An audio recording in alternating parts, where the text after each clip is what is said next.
always talking shit show. Yo, Yep. it's your boy Yep. Talkin, It's your boy Akeem Sincere. and we're back in the building with another session of the Always Talking Shit Show.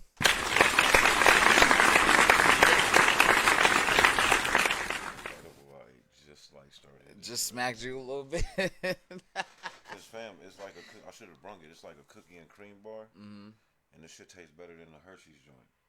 And I love white chocolate. Pause. If I need to. Nah, because you could be referring to thank you. a woman. So yeah, fam. That's the story. I'm sticking to it.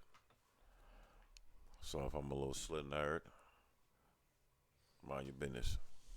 Man, what's going on with your mans in them, bro? There's a lot in the podcast world going on. We're going to get right to it. What's going on with your mans? First off, peace and love. Shout out to the Joe Budden podcast and the whole team. Rory and Maul, man, we hope you land on your feet and everything as well. It's looking like that team is. We're going to use this moment as a teaching moment to our listeners and to people that can hear our voice. Because we got a lot. We know what this is. I mean, we understand the stresses of it. We didn't lost a co-host. You know what I'm saying? Hey, fam. I didn't even think about that. Fam, look. Signed the deal and lost the whole co-host. We didn't sign an iffy deal already, so niggas can relate. We can relate to all that more shit. Than people think. Like now, one thing that we don't got $1 million problems. No, I wish we thank did. God that deal didn't have millions of dollars involved in it. Mm-hmm. You know what I'm saying? Because niggas would have been tight. It could have been some murder type shit, man. But God bless everybody. Yeah, man. So, where do you want to go first with this Joe Budden shit? Like, let's fill people in. Like, obviously, if you're in the podcasting space, if you're a fan of any podcast, you probably at least heard of or know about the Joe Budden boys, man. Joe, Rory, and Maul, Parks, they do their thing. It's been for like a month or so that the two of the main podcasters, Rory and Maul, have been off the show. It was a lot of speculation. They somewhat addressed it. It was an awkward moment. The boys came back for about 2 more shows. They took another week vacation, came back. Joe, if we're taking Joe at his word, Joe and the rest of the guys said that they expected the boys to be there, but Joe actually bet the guys like they not coming. I guess it's one of the classic tales of niggas got the bag and fucked up I ain't gonna say the friendship, but the bag, because let them tell it, they all still friends, it's love, but business wise they not seeing eye to eye. It seems like Rory and them wanted to audit Joe. Right. And he gave them allegedly, all the documents they needed to see where this money was going, their contracts, et cetera, and let him and Ian Schwartzman, his business partner, tell it. Once all the evidence was put on the table, right, it was silence. And if you know Joey, at that moment he gonna pop his shit off. Like, hold on, nigga. I just proved it all to you. Now you quiet and come to work with a smile and be like, yeah, everything. We know where all the money's at now. It's nigga, cool. We had to check, nigga. Right. Like, and all the T's is crossed, the I's is dotted. We know where all this bread went. But you don't want to so if it's on that type of time. And even when he ended the show, he was like basically on that fire shit. I know those are the headlines, right? But I think that's probably why they removed the show. They said it's because they took some sound bites from it, and the nigga he wasn't even talking to Maul in the clip. He was talking to Rory. He said, for basically not showing up, you're in breach of contract from here on out, and you're fired. Is basically essentially what he said. You don't have to keep paying that nigga. He said it's fucked up that I got to be the one to say this, but I got to be the one to say it. Yeah. But essentially, he was saying but he said it if they would have brought the deal, I would have gave them more of the pie of the deal. But when I'm getting all the deals and all the deals are coming to me and Ian and me from Ian because of who Joe Budden is, which more than likely that's what it's going to be. He had, like you said, millions of fans. He had followers before Rory and Maul. Just to make it simple as to what you're saying, to piggyback off of your point. All right. Your point of what he was saying.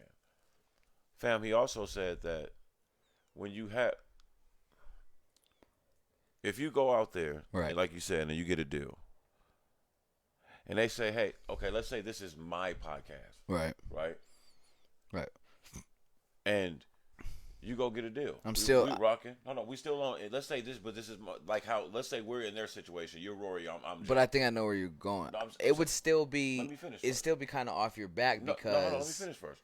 Because if I own this, right, and when we cooking, right, we doing numbers, smashing it, and you go and somebody pops up at you at a DJing gig or at a video shoot, right, and be like, yo, you do that pod too with that old guy, old boy. Is that man? Like, I want to do a deal with this and this and this, right? And you start talking to him. Eventually, in that conversation, he's gonna be like, wait, so you own this, right? Yeah, and exactly. Be like, oh shit, well. Nah. Actually, my boy do. Right. But we good. And he gonna be like, okay, well, I need to talk to him. Right. Have your boy come meet with us. Right. That's what I was. You know what I I'm knew saying? that's And what it's you were just, going in to. fairness, right. it's just like, no matter what you think about how this is all transpired. Right. Once he said that, it's like, bro, that's pretty black and white. Or even say. Keep in mind, they've all made millions of dollars. You do get the deal, and they don't want to talk to your mans who owns the podcast. You still almost essentially got that deal because of the podcast you're on with your mans. Well, 100% did, because right. Even if you don't want to look at it like in a nuanced way, right? The factual way is, nigga, if I don't want you to get that deal off my podcast, you won't. No, you're exactly, yeah. If I want a percentage of that deal that you got off of my podcast, I'll see you in court, and I guarantee you I'll get a percentage of it. If I can prove that you didn't have any likability before you were on my podcast, right? You didn't have any name recognition before you were on my podcast, and now you got little side deals and this and this and this. The paperwork is in the paperwork. It's just like, man, what was he using to pitch to get this deal? Right. Where's the visibility that he was using? The tangible is what you got off being on this podcast. You know what I'm saying? You got your tangible investment evidence. The way it's set up with their infrastructure, it's sad because it's a classic tale. It's like, man, I think Roy and Maul and them, like, it sounds like they, in times of business, right, they acted like friends, and then in times of friendship, they acted business. It's business time. Like, you know what I'm saying?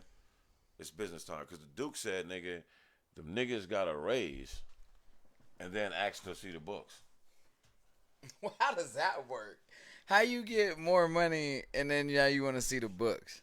First off, you getting raises in the pandemic, fam. Right. That shit don't make no sense. They made millions of dollars, they said. So that's the part, like. Well, shout out to them. Yeah, that's what make me cool with it, because if everybody got M's and everybody can feed their family they're off the shit, all fine, regardless of which way they Rory walk away didn't from want each to do other. this shit no more. Maybe Rory's gonna do his emotional oranges shit and do the rock out with the Duce Palooza. He's getting bags over there. Maybe what is emotional oranges? It's a group that he's pretty much behind, I believe. Oh, okay. You know, and they jam out. They do some shit. Like, I mean, like a little R&B vibe. So, and then Maul. I mean, shit. If you just look at Maul's resume of who he is, nigga, that nigga gonna be straight. You know what I'm saying? Mm-hmm. So that's why it's hard to, like, I don't feel like anybody got the short end of the stick. Well, they all walked away with bread, regardless. Like, they all walked away with a good bag. Like they all had, like, you know, it was a good show. The chemistry was dope. I feel like the Joe Budden podcast is over with. I don't. The numbers don't say that.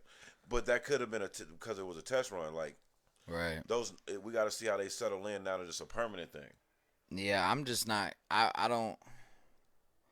It's one of them things, like when you replace a cast member in a movie that's been, you know, it's a trilogy, and now you replace one of the main cast members. It bothers me. But podcasting and successful podcasting isn't built so much on characters.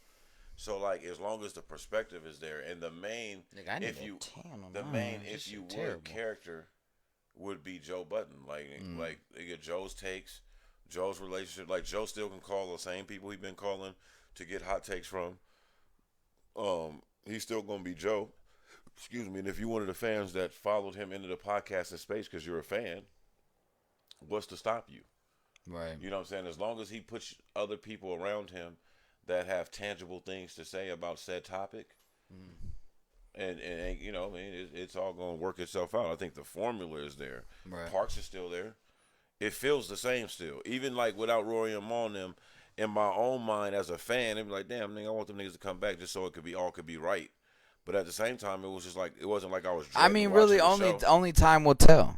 Yeah, exactly. You're being. I'm not saying you're wrong for this, but you're being the hopeful. Like, I don't want my show to be fucked up, and I don't want it to be either. No, I'm just going off of what I've seen so far through all this drama.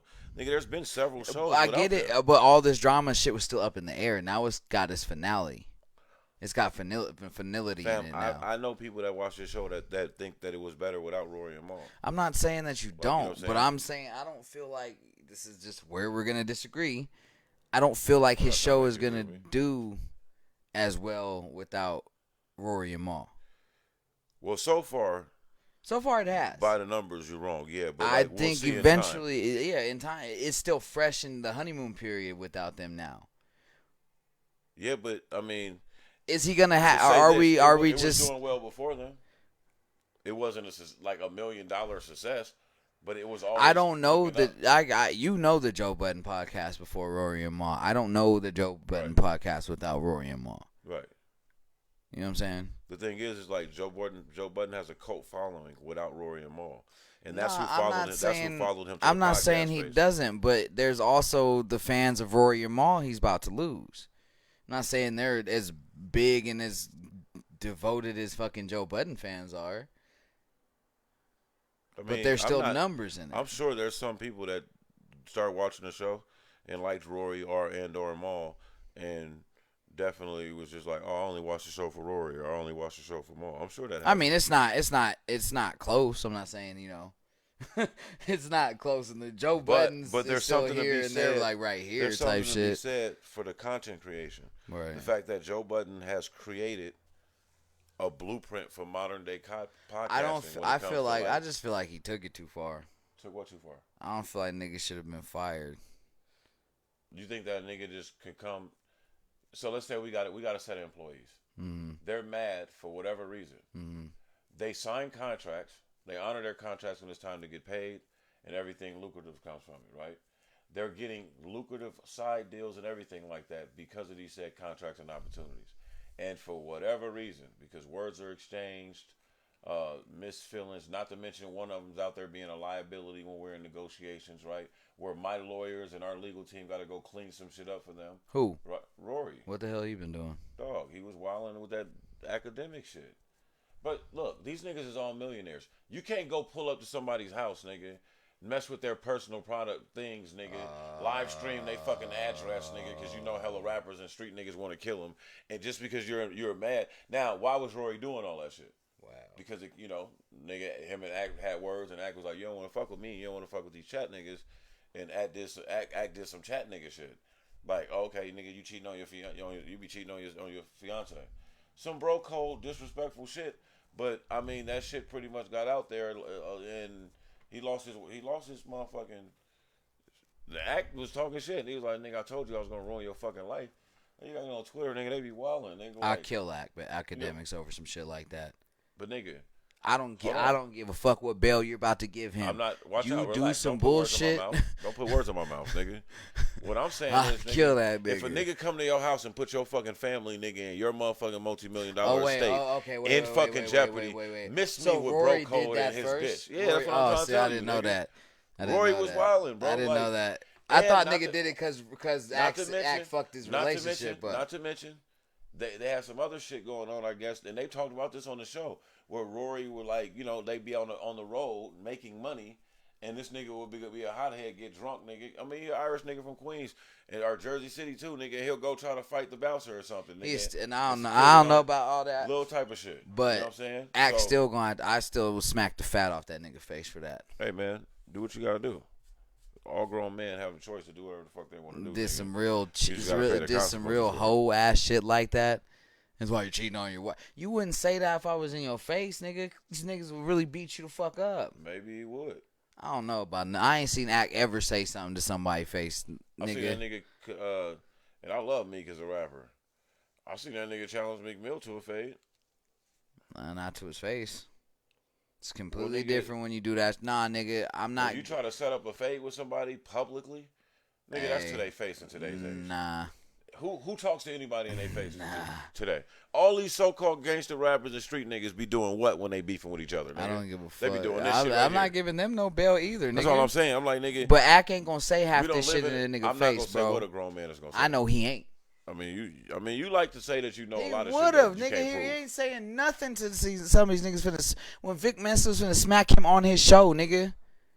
We ain't none of that. Let's set up a fade. So, and was nigga, none of that when a nigga was in his face talking that shit to him. Okay, nigga. but that to me, that's a corny example because I think that what Vic did was corny. Nah, cause Vic ain't never been in a man's presence until that time that they ran into each other. No, nigga. First off, Vic was to me, nigga. The reason why I think it was corny is because, nigga, Vic, you definitely could have been in that man's presence.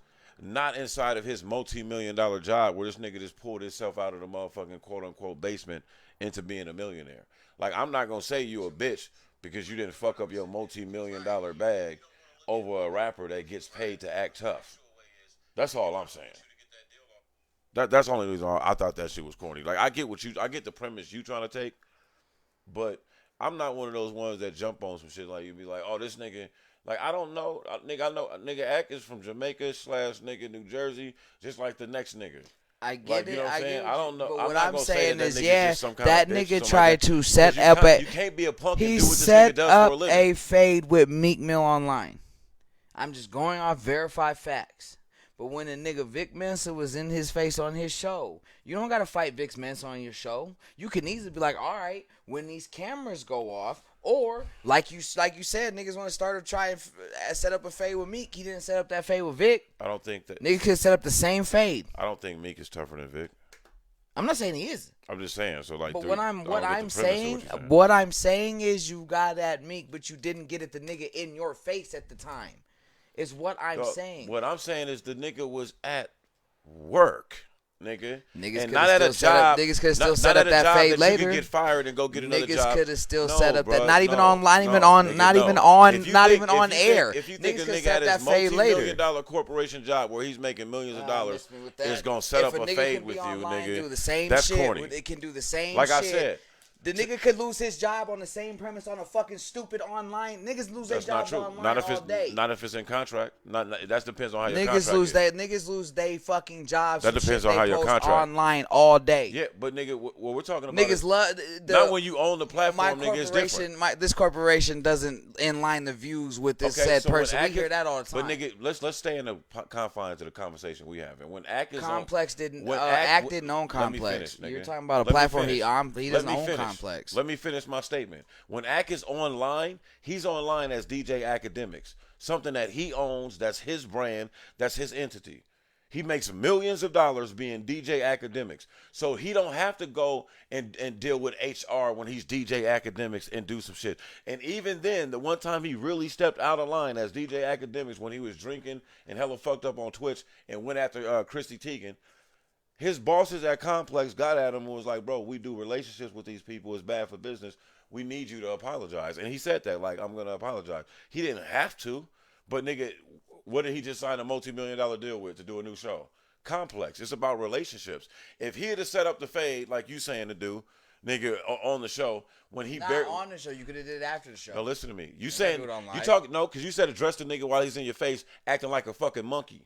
Right? Because Vic Mensa don't have that energy for nobody else that call that nigga out on no street shit. No, none of the other street rappers, none of the other rappers that get at him, Vic Mensa goes gothic, nigga. I'm talking about academics and I'm telling you why I said I thought this shit was corny. Over there. No. I'm staying in the same lane. Not anybody else talking about Vic Mensa. I'm talking about DJ Academics. Okay, say that then, nigga. Vic Mensa say his name. That nigga on his show. Essentially, okay, nigga, punk that nigga. In a high school's perspective, Sun that nigga. I guess. Sunned him. In a high school's perspective. Sunned him. What I'm saying is, nigga, what Vic Mensa did to me, and a lot of niggas will vouch for this shit, is, nigga, he got hyphy when the cops was on the corner. Don't say what a lot of niggas will I'm vouch telling for. you, nigga. No, because you can't vouch for other niggas. I can vouch for you. You I'm me. I can only vouch for me. I'm talking about me. He corny. Nigga. Stop being a hypocrite, nigga. You just saying the same shit. How you can vouch for what DJ Academics wouldn't do or would do. So how is that any different? He won't. Well, then shut up, nigga. He won't. If you gonna get that shit off, stop telling me to shut up, nigga. Stop telling me fucking mouth, nigga. my mouth. Watch your fucking mouth. Nigga, don't tell me to fucking shut up in my motherfucking house. I don't give a fuck. We doing this motherfucking fuck about show my fucking here, house. Telling me to fucking shut up, nigga. Nigga, fuck out of here, nigga. Don't talk. I don't know. Talk to me like that, nigga. Well, nigga, watch how the fuck. Say be quiet. Don't tell me to fucking shut up in my house, nigga. I don't give a fuck about none of that shit, nigga. I don't give a fuck about none of this podcast shit, nigga. You get the fuck out my house, nigga. We could do whatever, nigga. Watch your motherfucking mouth. Don't tell me shut up in my house, nigga. You can leave, nigga. Be respectful. On my mama, nigga. Bye, nigga. Bye, nigga. I don't care. Cut this shit short, nigga. Do whatever you want to do, Dre. Shut up in my motherfucking house, nigga. You can't talk to me like that, Don't tell me to shut up in my house, nigga. I don't give a fuck about what I said, nigga. Stop putting words in my mouth. Never tell me shut up in my motherfucking house, nigga. I pay the bills in this shit. I don't give a fuck. Bye, nigga. Bye, nigga. What do you want to do, bro? I'll end this shit. You can go, nigga. Do you want to finish the show or not? Fucking house, nigga. Do you want to finish the show? Don't ever tell me shut up in my house again, nigga, or you'll get the fuck out of my house. Talk to me with respect. I'm gonna talk to you with respect. Fuck, nigga. Don't tell me ever to shut up in my house, nigga, or you can leave, nigga. And you know that. On my mama and dead seed, nigga. On my mama and dead seed, nigga. None of that shit's necessary. Leave the fuck out my house, nigga. None of that shit's necessary. Tell me shut up in here, nigga. It's my motherfucking house, nigga. What is it, nigga? We can do whatever, nigga. Don't tell me shut up in my fucking house, nigga. Fuck out of here. Finish your statement. Don't ever tell me to shut up, nigga. We talking as grown ass men. We can, but don't tell me to shut up, nigga. That's taking it to a whole other fucking level. No, I didn't. Yes, you did. Well, nigga, I apologize if I did, nigga. Thank you, then. Don't tell me to shut up, bro. But all I'm saying is you're not going to tell me, nigga, to shut the fuck up. I didn't know I told you to shut the fuck up. If I told you to shut the fuck up, because you black out over some shit. Oh, listen to me. First off, it all started when you told me, nigga, that you can vouch for a grown-ass man that we don't know. And all I said was like, bro, I don't know because I can't vouch for him. You know what you said to me? You was like, nigga, I can say he wouldn't do that. Okay, so turn around 30 seconds later. I said the same thing in reverse. Nigga, and you told, nigga, you can't vouch for every nigga. You don't know every nigga. And all I pointed out to you was like, bro, you're being a hypocrite. Nigga?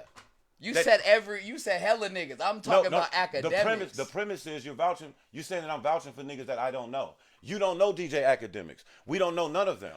So what is that energy for me from? My character traits for DJ Academics is a nigga be getting sunned. In his face, he gets sunned. That's my characteristic traits for that nigga. Nigga always like that, Matt. It's like, nigga, Matt was like, yo, wow. This nigga always like that. Nah. From what I see in this nigga's eyes and shit, he just don't exude that energy. Look, listen to me. All right, let me pause. Hold on real quick. On some real nigga shit, like, I get that.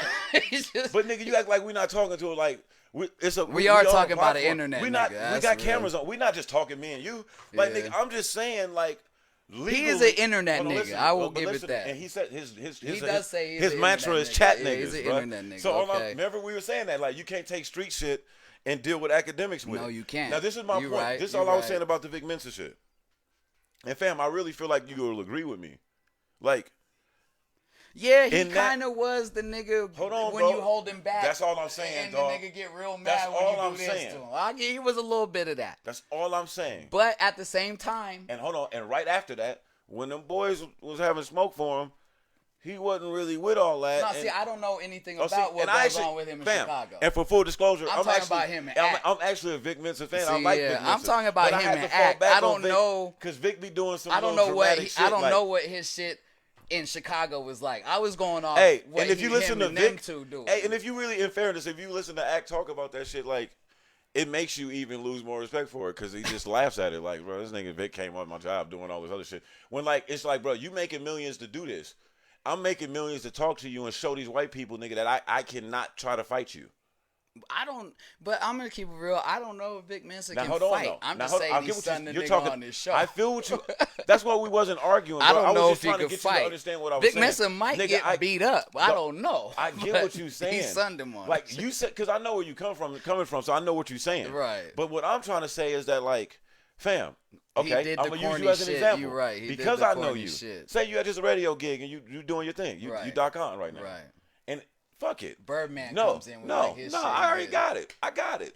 Hot new DJ gig at a hot spot that open that you know if I rock out here and I do good here, it's gonna open up this door. It's gonna have a podcast popping over here. Right. And some bozo, for lack of better words, in this situation, you don't got no real beef with him. Right. It ain't no nigga that nobody putting their hands on, nobody died behind this shit. He comes to the job. And you know that by doing that, his numbers is kind of going up. Right. So it's kind of clout chasey too. Right. What do? It's just like Joe Budden. You can't really when he do got shit. into it with Migos and them up there. Like, you can't do remember shit. how you just stepped off the stage? Like, man, what's up, fam? Like, I'm with whatever. Y'all ain't gonna sneak me and have a viral moment. Right. Ain't go platinum, though. Like, you know what I'm saying? Like, but some niggas could look at that frame and like, oh, nigga, you ain't had that energy when Migos punked you on stage. But it's like, bro, what was he really supposed to do? Yeah, that's real. That's why I'm saying. I don't feel like Joe got punked. I just feel like he just but took I feel a what you're step saying. off the No, stage. I feel what you're saying, but that was the energy. That's still even the narrative. And all I'm trying to say is that in this new space, what I'm realizing in this new internet space, yeah, Joe, because Joe slept one of the Migos niggas, complex was over. He was getting his fired. Network nigga. That's going up ain't going up like that. He getting fired. How Complex got to fire him. First off, how you gonna negotiate for your podcast with anybody and they be like, well, wait a minute. And he finna get sued because Quavo, one of them gonna sue this nigga if he dogged him. Nigga Not to mention, if you let's say you do got your podcast to fall back on. Okay, but now your podcast ready to make this big bag and y'all dealing with Spotify and all. They like, wait a minute. Ain't that the one that knocked out the rapper? One of the hottest rappers in the game right now. Like, all the Migos got to do is we won't let you play our music if you have this nigga on here and it's over, nigga. Hey, bet, bro, you're not getting a feature with me if you go do his podcast. Right, yeah. Niggas, yep. Joe knows this. Right. Like, Joe knows this. Now, this is where Ack was smart, is because Ack comes from a non-street mentality. Mm-hmm. I'm not going to say the elements he come from. Right. Because a lot of us come from street elements and ain't street niggas. Like, you know what I'm saying? But Ack is a square. An internet troll. But even hold on, let's fuck all that square shit. Is TMZ trolls? 50 Cent is a fucking internet troll. He's supposed to be from the hood. But niggas is scared of 50, so he gets away with certain shit. Right, but he's still corny with that when shit. Ack does it, you know what I'm saying? I think 50 just as corny as Ack. I'm not talking about you, nigga. This ain't about me and you. They're both I know corny, how you feel nigga. about this shit. That's what I'm trying to tell you. You always corny. forget that we talking to an audience. Like, nigga, I know how most of you feel about majority of this shit without asking corny. you, nigga. He is as corny as academics without as big of a platform, nigga. Facts. Hey, and you know where and academics get a little more street cred with me than 50 these days, cause nigga, honestly, I feel like niggas got more access to academics than they do to 50. Shit, not according to Ack, nigga. Ack said, nigga, you niggas don't know where I'm at. Y'all don't be where I'm at.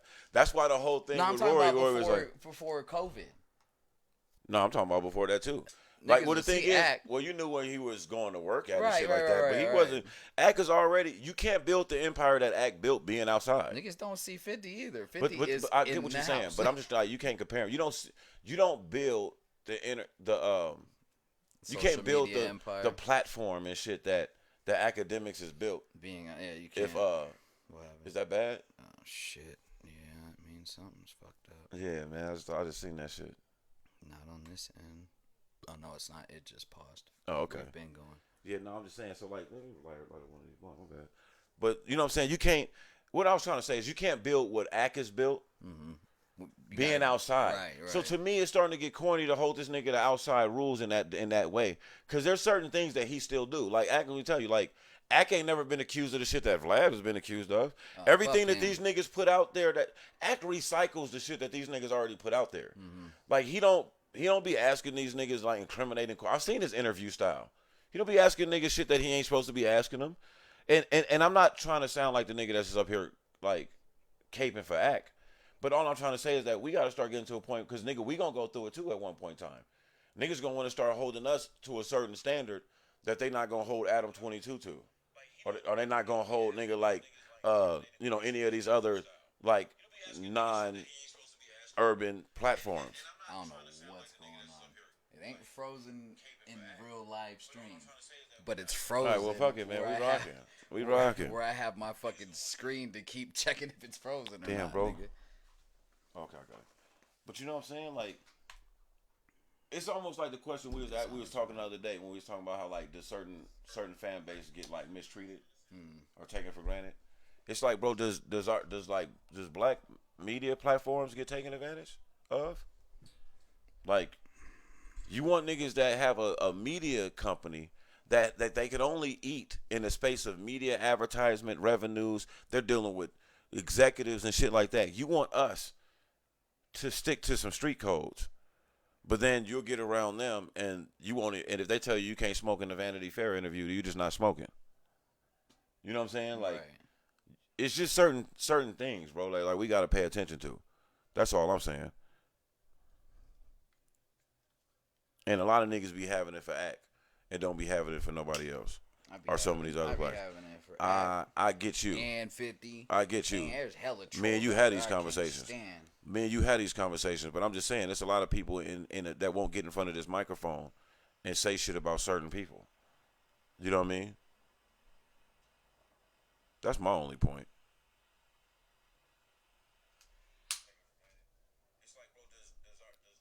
I don't know what's going on. Cause look, they're having trouble playing it. It ain't having no trouble being live. Oh well. What's next? But shit, yeah, nigga. Shout out to those boys, man. Hope everything work out. And quickly, just to wrap it up, how do you feel about Joe staying out of the whole academic Roy shit? Because I don't feel like it was a situation where it's like, oh, Roy's your man, you were supposed to hold him down and you didn't. Like, if it's not. It's too grown out. What do we don't break up one-on-ones. Right. Especially when it's mutual friends. Right. We don't break up one-on-ones. Yeah, because mutual friends supposed to fight and then smoke a blunt later. Yeah, right. we don't break up one-on-ones. I'm not. It's like if you get into a fight with one of our homeboys we grew up with or didn't grow up with one of our I know what you mean. Yeah, I don't mean it like that. I can't do shit. Right. I gotta watch that one-on-one happen, nigga. Whoever wins. Now what you can do is if like nigga, I'm about to kick I'm not gonna let nobody jump. Yeah, I can't let nobody stop him out. Hey, bro. Yeah, nigga, I ain't gonna let you stop. Yeah, right? Or vice versa. Right. The nigga got one up on me or something. I ain't gonna let you do that. About to hit me with a pole. Right? Yeah, like, hey, bro, hold nigga, on. Like, relax. nigga, you got that. You won already, my nigga. Calm down. That's my man. It's like, you know what I'm saying? In fairness, you feel me? Just being fair. Yeah, nah.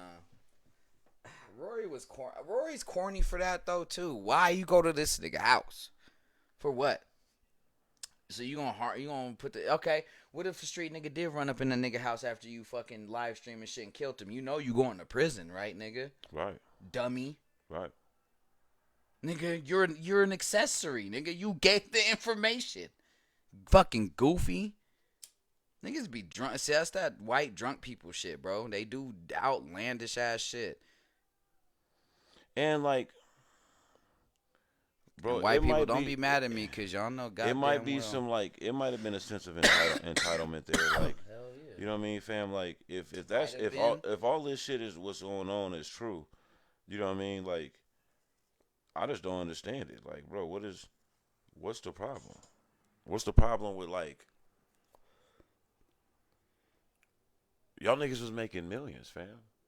That's what I keep going back to. Don't fuck up the bag. Renegotiate.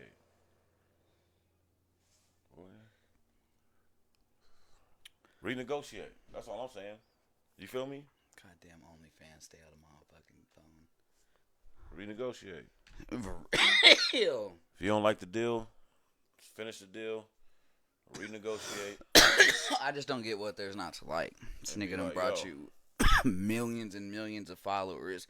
Hella deals, hella bags, hella artists are fucking with you that weren't recording with you no more. You got the orange, whatever it's called now.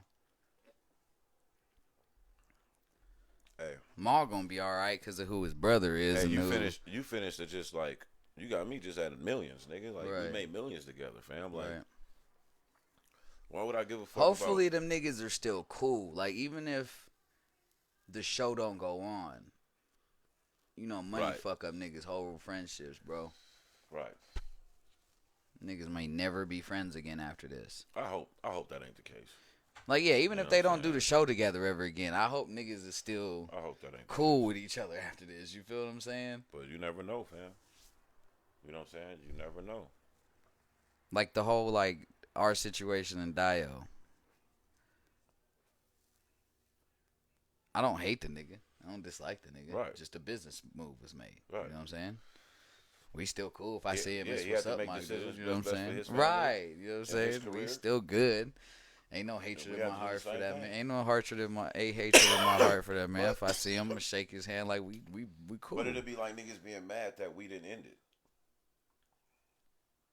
You know what I'm saying? Like, that's the thing. It'd be like him having anger towards us that All them niggas just kept doing the show. They kept doing the like company and well, that's what this shit. I heard Park say, man, like in business, man, this shit never stops, fam. You build a company that's reputable and decide you don't want to be in it no more, and you walk away from it and watch The that board shit of directors is and gonna watch keep that doing shit it. triple, Right. triple in revenue, nigga. And 20 years later, you won't even be a thing. You'll go in there, shit look different. Niggas looking at you like, who you? Right. You never like, motherfucker, I created it. You walked away from it, man. So there is value to those boys. It ain't like they just not like valueless. And I like the fact that Joe didn't try to come on and say that, because the numbers could say that when we know the essence of that ain't true. You feel me? So I don't want to ever come off and say it like that. Like, but that's where like academics keep winning these debates with these niggas. He's self-made. Oh my God! Here's the other thing. It's like, okay, niggas need to formulate their plans against DJ Academics, nigga. He's not an easy target. He's not. But I mean, why? Why formulate any plans against? No, I mean, if you're going to go after this nigga, I wouldn't. Trolls usually I'm not saying win, it to you. nigga. My whole question: trolls win, bro, but and it's what hard to point beat a At troll. what point in time is this? DJ Academics is the first one to really break that it was real tension with the Joe Budden boys. And if you listen to Joe says, nigga, he swears to God he wasn't talking to him about it. Nah, my thing is like the internet's undefeated. That's why you Do can't, not attack a nigga who's great at the internet. Well, if my whole platform is based on the internet, nigga, and I got a group of a couple million people called chat niggas, that if I say go make this nigga's life miserable, they'll go make your life miserable. They'll go pull up pictures and shit. The internet, of like you I dating said, other women and going on dates with other women and buying shit for other women, undefeated, and then tag nigga. that shit to your girlfriend or your fiance. Yeah, bro. You think the chat niggas is only in New York and New Jersey? The internet. When you in Los Angeles doing your deeds, nigga, them little nerd motherfuckers that fuck with academics tough. Isn't that Rory? Like Rory even said, man, I got to LA and fucking paparazzi was on me. Like, it fucked him up. You ain't realize what you doing right now. Like, nigga, this shit ain't just. There's just certain people. Like, it was like that nigga. The nigga that could bag on you so bad, your only option was to fight him, and even then, even if you beat him up, you lost the battle. You're like a bully, right? Sore loser and a bully. That is that situation. A bully. Academics is that nigga. It's like he could beat you, and the second that you beat him, you gonna still look bad. I'm glad you said that, but I look at it a little different, and this is where it is. This is where I slightly differ. Fam, Ack is not the bully, but he's the other side. He's the one. If you beat him up, you'll be the bully. Ack is the guy that if you, fam. First off, that's what I keep saying about this nigga. Like, a lot of niggas got to act fucked up.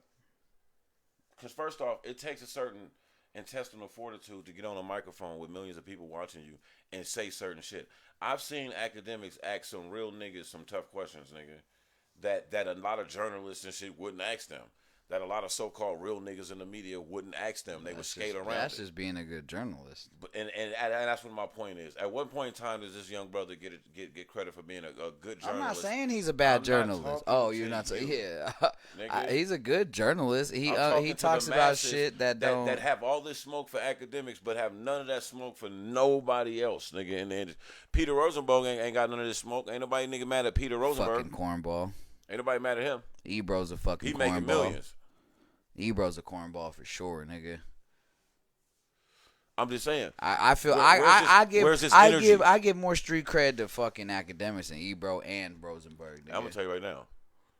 I don't give a fuck about no street cred. Well, not street cred. I mean, I give him more like nigga. Culture cred? Right, there you go. Okay. Culture cred. There you go. Yeah. That's better. Yeah, I give him more culture cred than bro, I give either one of them niggas. Look, you cannot like academics. No, it's not culture about him. He's always about the culture. Like yeah. But nigga, at the end of the day, there's nothing more. He pushes hip hop culture all day. Hip-hop than going to school, becoming a journalist, nigga, getting a journalism degree, right, from Rutgers University. Realizing ain't nobody about to hire your Jamaican black ass nigga. Yep. Unless you in a mail room or something. And then being a college DJ, right? and then taking your mantra when you realize you got the the radio show popping, but when you want to do ad revenue or when you get some money, all the money goes to the college, and you can't get none, and you only making barely a little bit over minimum wage, nigga, to get to for an audience of about 15,000 people. Mm-hmm. Man, fuck that. If I'm hustling to do shows as DJ Academics just to make side music, he got on his blog shit and took that hip hop approach, nigga. Like I'm gonna make my own fucking CNN. No, and that's he what great, he did, fam. his journalistic skill is awesome, and that's why he's so hated. Him and Joe got another show coming out because that whole Migos started because a nigga asked him like, nigga, why were you not on the song? Right. Nigga how you feel that they cut your verse? Yeah. And then he got in his feelings. Yeah, because he know exactly what it was, nigga. Nigga, yes, they did. They nigga. cut your shit. That's why you so mad right now, you nigga. still mad at these niggas for it. But you ain't gonna fight them. Right. You gonna fight me, nigga. Yeah, nigga. In front of the desk of fine ass.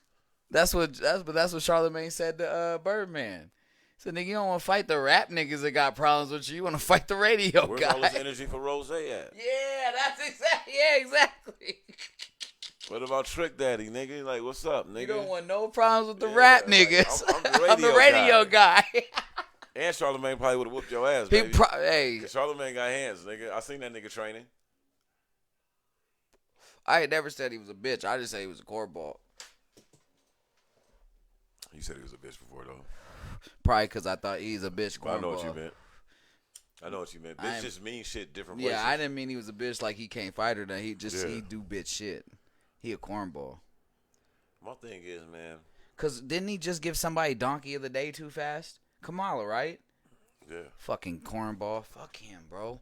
Yeah, man. God, you cannot do that to the people that are people in That's power, bro. It's certain people that's off limits, fam. Anybody in that position of power like limits, that of fam. our color, you especially cannot if they're not go. doing something detrimental like that, like bro, and you know, even if she did speak and say it because she was in pressure, or you know that every black person in America knows what it's like to be on the other side of that fence when you're in corporate America. Do you know what kind of microscope? Hold on, Fuck let me finish my statement. And you're pent against cultural ideals and racial ideals. You know how it feels to be that black person. Now nigga, times that by a million because you're the fucking vice president of the United States of America. Nigga, like, you know what I'm saying? By billions. That's the world. Right. Because you're the vice president. Come on, it's fam. different. Even when she was the DA, it's hard then. Now you're the now fucking you're the first vice president. Black female vice president. First black vice president. Ever. First female vice president. First black female. Come on, man. You got a lot of so shit. So they're going already on, under a microscope. Don't give motherfuckers a reason to be like, oh, you're. And here's what you do. Your own people are against you. Charlamagne the God gave you donkey of the day. And she said, come on, you gotta stop doing that, bro. You're right. And she set a record. The motherfuckers tried to get her impeached 3 days after she got sworn in. Like, they already own her ass, bro. We don't need that. Not at all, bro. Especially when, nigga, you can't tell me that Joe Biden's regime ain't been a breath of fresh air. Because tell me white people, that's not their, who you voted tell me for, white okay? people, their favorite thing isn't to do is go find a fucking black person talking about another black person in power. They can't wait, nigga. Oh, your own people don't even like her. You shouldn't vote for that. Like, nigga, they love that narrative, nigga. Well, they'll just play that on every political campaign going against it with the Republicans. In 2 years, watch. In 2 years, he'll realize it'll that be damn, that bite. like, yep. Oh, damn. Then he got to go on. He got to go on live, be like, "Look, but it's too late. What I did, you guess guys." What? Because the people that's watching your live ain't affected by that. They ain't watching you. Nope. Them Republican people, those kind of Republicans, they ain't watching Charlamagne's live. The ones that were almost gonna be Democrat, you just made them go right back to Republican. You fucking goofy. They don't like, look, and I get it. Probably in retrospect, he understands it now. It's just about being on code. But you gotta understand, bro. It's about being on code as a culture. And it's about not being arrogant in front of this microphone. Because I know one thing. Hold on, let me finish. I'm going to tell you what I think it was. It stems from when Joe Biden was up there. He had a motherfucking viral moment. Oh, God. Where basically he said some goofy shit. I mean, it depends on how you look at it. He said some either real shit or some shit that people will say is goofy because as a political presidential candidate, you shouldn't have said that. But he also said some shit like, bro, come on, bro. 50-50. I give it, it's 50-50 let's be honest right now. Let's ask the question. Now that he's the president. What do we say about niggas that voted against? Come on, fam. But it's still 50-50. You can't. Because he ain't supposed to say it. Here's what you can't. Right. I get it. We can say that. I get Charlamagne could say that. If I get it. Charlamagne would have said it. Now, hold on. But cool. this is the thing. But right. But this the thing.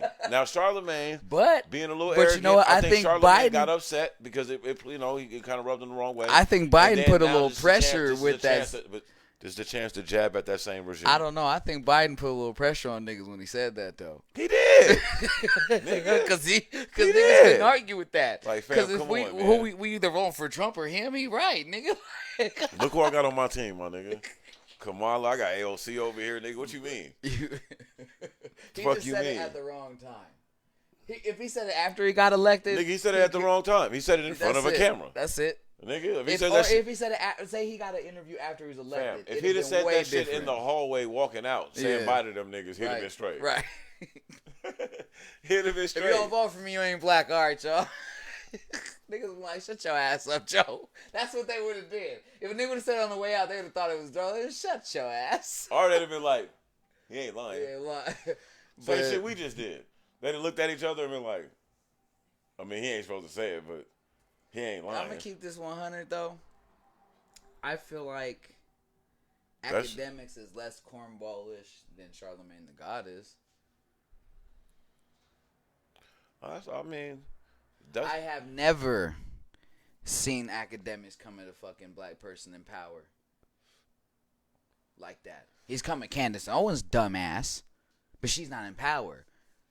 A lot of people that watch academics a lot, like nigga, have accused him of going after Obama on Everyday Struggle a lot, and it would be with I might have missed that, and it would be with a lot of misinformed, somewhat like things. Mm. But he kind of also made it a point to let it be known, like, nah, nigga, I support Obama, I voted for Obama. It's not like that. I think ACT prides himself on being down the middle. Some people are like that. You got that one homie. Shout out to my nigga DT too, man. My boy Dex, my brother, man. Like, he's like that. Dex prides himself on not being too far to the left, not being too far to the right. He goes out of his way to try to see both sides of it before he makes like, you know what I'm saying? I'm so left, it's hard to fucking. I'm not even talking politically. I'm just talking like just in everything. Yeah. Like, if me and you are arguing and he come in the room, I don't care if he knew you for 20 years or knew me for 20 years. He's the type of nigga that'll kind of get annoying. We'll end up arguing with him because he'll be so down the middle. We're like, nigga, just pick a fucking side, nigga. Do you like blue or red right. more, nigga? Like, you know what I'm saying? He that guy. That's all I'm trying to say. You know, some niggas that's like that, and I think Ack is kind of like that. And what I've respect about him as of late, because it's something I just learned about him.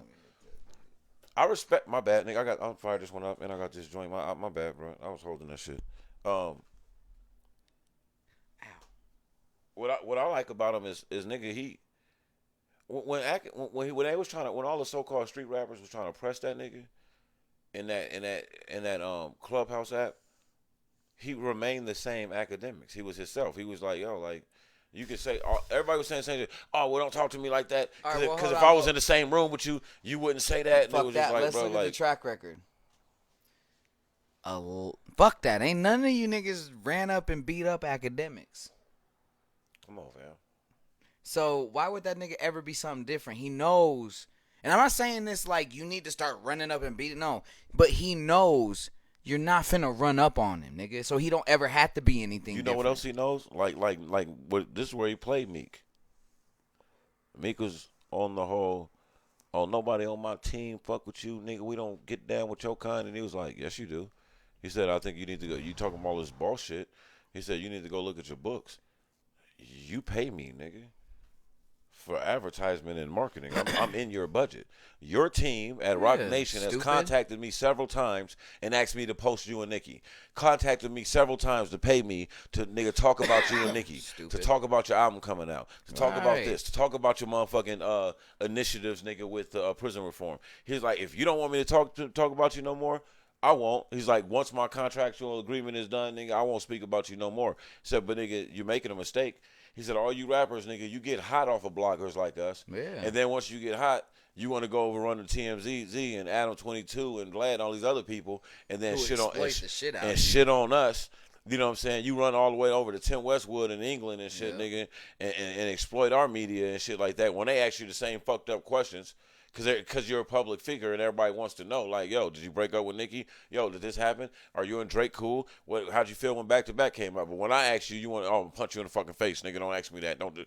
You want to be King Almighty, nigga, around a black kid that went to college and made something of himself. Yeah, but you shuck and jive for the and white this is folks. where he won when he started talking that money shit, nigga. Don't talk that money shit to me. I got more money than you niggas. I know how much money you got.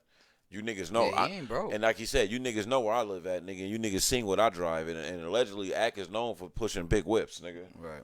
So, I'm just saying, this shit is like a lot of smoke and mirrors. It's a lot of niggas you see in front of this. Here's one thing. It's a lot of niggas you see in front of this camera and shit that's getting to the let's bag. be real. One thing niggas ain't never really could say about Ack is he's broke. Ain't no rap nigga said, I ain't really ever heard a rap nigga say I got more money than you. Because they see that nigga shop in the same place right. that they shop. they go buy to the same cars that they get. They or buying some of the same cars that they're leasing, nigga. They talking to the realtor, nigga, and she's like, yeah, I just sold this house over there, these are academics, you know. Come on, bro. They see what it is. Yeah, I've never said he was. I know he ain't broke, nigga. I know he ain't broke in the slightest. All right, man, what we got next? I'm gonna spend like an hour on that shit. I mean, it was something to talk about. Something kind of motivating, the same thing, but it's like, it's a real point of view. I want to take it there, man. Assets versus liabilities. Right? And I'm talking about, like, in life. Why do you want to go to another thing? It's going to take like 8 hours to talk about. And I'm talking about in life and in business, nigga. Like, we can keep it short and sweet. It's just we just talking to our listeners. Like, I think a lot of people need to understand that, like, when you're doing business or whether even if you have a friendship, nigga, if your friend has never told you that song that you made was whack, cause niggas make whack songs every once in a while. I don't give a fuck. Drake has made whack tracks, nigga, right, that don't make the album, nigga. That niggas be, hey, don't know, that ain't it, bro. If ain't none of your friends ever since Hov started rapping, Ty has been there to say yes or no. Right. If ain't no one of your friends ever told you, hey, that's not it, that's a liability. The nigga that's gonna tell you that verse ain't it, nigga, that hook ain't it, that whole song scrap, nigga, that's an asset, nigga. Period. That's a fact. Okay, let's go into friendships. If you start a business, there's that nigga that's most of the niggas gonna always want a discount, nigga. And free. You can look at all of them. Free 99. They're all liabilities because they're not looking out for your best interest. They're looking out, my homeboy got a shop now, nigga. I'm gonna be flying, fitted. I'm gonna get everything on Superfly. This like all the artists we know. When this shit start moving numbers, then they'll be hitting us up to do interviews, nigga. Then they'll be hitting us up to participate. I get hit up for interviews a lot. Yeah, I get that too. I'm just saying. I'm just using it as an example. Yeah. You know what I'm saying? But that's usually the trend in terms of niggas take us seriously. That's the difference. Right. Even though we're not some giant. Right. They know, like, nigga. Well, especially in this hip hop shit, right. I think niggas understand like our love for it runs deep, our passion runs deep. You know what I'm saying? Like, you my brother, I love you. That's the reason why you one of the few people I can get in this microphone with, because nigga, I can yell at you, nigga, curse at you, say some shit that you feel like I shouldn't say to you, and we gonna end that shit right then and there. You get what I'm saying? It don't turn into, and I ain't using them as an example, but it don't turn into a Rory and Joe situation to where shit festers between me and you. Well, the funny thing about it too is when I leave your presence and you're mad at me, I know it. Yeah. Like, that nigga mad at me. Or and vice versa, nigga. When you leave my house or I leave your house and I'm mad at you, nigga, you be like, oh, that nigga King mad at me. He'll get over it. You know what I'm saying? But what do we do? There's a difference in our whole there's a difference in our whole friendship too. Even with millions of dollars on the table, me and you will sit back and look at it like, nigga, if we get mad at each other and leave this fucking show, this bag is gone. Fuckers, we ain't fucking off the bag. We better get over this shit and go back to this. I'm trying to think of like, how mad could I be to walk up out millions from you, what nigga? Does nigga Dre got to do to you me, have nigga, to fuck my bitch, nigga, or some shit like that. Yeah, it would have to be. It had to be that serious. It would have to be that because that would be one of the only things to where me and you couldn't be like, you know, when you can't be around a man if you fucked your bitch or something, you be like, oh, this nigga fuck my like. Even if you ain't fucking with her no more, right, just nigga. It would have to be that deep, nigga. Shit. Because other than that, which would never happen. Shout out to my sister Tori. You know what I'm saying? But nigga, I can't think of how much. Look, first off, okay, let me ask you this question: how up do you gotta be individually? Yeah, to be able to walk away. That's what I'm saying. Like, let's say this thing is kicking out millions, nigga, and we see the future, right? Like, because you see the future. But with here's the the Joe Budden thing: Podcast Network. there's no dollar amount if it's not stopping. That's what I'm saying, dog. It's got to stop at some point. From like, if it's gonna stop, I gotta then think about it. I didn't conclude what I thought about it. That leads me to this. I believe that it was just a misfire. I believe that niggas was pouting, right? Not taking sides. Niggas was pouting, and then like while you left one, you took one for granted and left him to hold the lifting. He did what he's done his whole career, and kept the shit going, and then realized like, well, shit, if y'all want to leave, y'all can leave, but it's a contract. You can't start another podcast, nigga. I'll sue you until this date. You know what I'm saying? Here's the money I owe. You know, that type of shit. There ain't no bag. Whereas you're gonna look back and be like, nigga, that was the easiest bag. You know what job? There's no, like I said, what are you gonna do? You would have to do something that's just I can't walk back from. To me, walk away from millions of dollars, nigga. What the fuck? You'd have to go slap my mother or something. Right, like, come on. You slap my mom? Like, nigga, like. To walk away from the bag? I had to walk in and you just doggy style with my bitch, nigga. So, like, just bruh, be like, bruh, I ain't going to that podcast with this right, nigga. Fuck that nigga and that money, nigga. Like, you know, because other than that, fam, I'm it's in here. Bag, nigga. I'm in here, nigga. Like, nigga, I don't care if I'm in here face this way, nigga. What's up, nigga? We potting, though. Yeah, like, because, nigga, it would never be over some, like. I just hate that shit. It could never be over.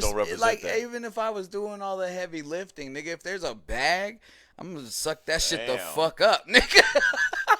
I'm going to hire some assistants. I might just say something to you, like, nigga, you better step your shit up, nigga. I'm doing a lot of shit. The conversation's going to be had every day. Right. But we're gonna be millionaires having this shit. We're gonna be balling out At having no this point conversation. Like, nigga, if you don't step up, I'm leaving. Right, bro. Like, hey, bitch ass nigga, step lazy ass nigga, up, I'm doing all the work. Oh, lazy ass. Yeah, how's it feel to get rich, right. nigga, and not do shit. That's the type of shit that fam. I'm saying, like, nigga, we gonna have to figure, or it'll get to the point where we have to just get a team and pay them. Like, hey, nigga, y'all run this, nigga, this y'all salary. And then just be on their ass. If we just show up in pod, nigga, like them. And then when niggas start saying, well, why we paying them? Well, nigga, because you ain't want to do nothing. You got rich and stop nigga editing. You got rich and stop nigga doing, you know what I mean? The little shits that niggas do. So, that shit's a wild one, man. It's going to take a while for the podcast community to get over that. You know what I'm saying? Because, like you said, on a TV show, that wouldn't work at all. Nah, it wouldn't. But it has a chance on a podcast. We'll see. We don't know yet, but it has a chance in the podcast space. And if it does, I don't feel like you're right. Does, I don't know if that's good or bad for the space. Here's where you were right. Budden has enough of a following. His following is in the millions, and it always has been, and always will be. Right. It's never dwindled. Right. It's only grown. Right. He has a cult following, from music to opinion now. You know what I'm saying? So, and I don't feel like Rory and Mal combined have his power. No, they don't. So his podcast and his fucking the network's gonna do fine. Yeah, his brand is straight. He'll be fine. And it's fucked up that Rory Moore gonna have to suck Realize it the fuck up and be like, get out the mud like us. They're gonna see. You know what he said? No, something not even that. They're gonna have to suck it up and walk over there, and be like, "Hey, bro, we was tripping." This is what I meant. You're right. You have to be a man and be like, "That's one way of doing it." And I wouldn't disrespect it. I would respect it. That's men. That's being a man. Like, nigga, I would respect you gotta think of it further. Like, that's I would want to see that happen. Right. But y'all friends on top of nigga. Joe This said is the something bag, that nigga. made me feel. I felt him, nigga. He was like, "Well, if it's that simple." Go start your own podcast, nigga. And he's like, and I was telling them to do that when we had this podcast popping.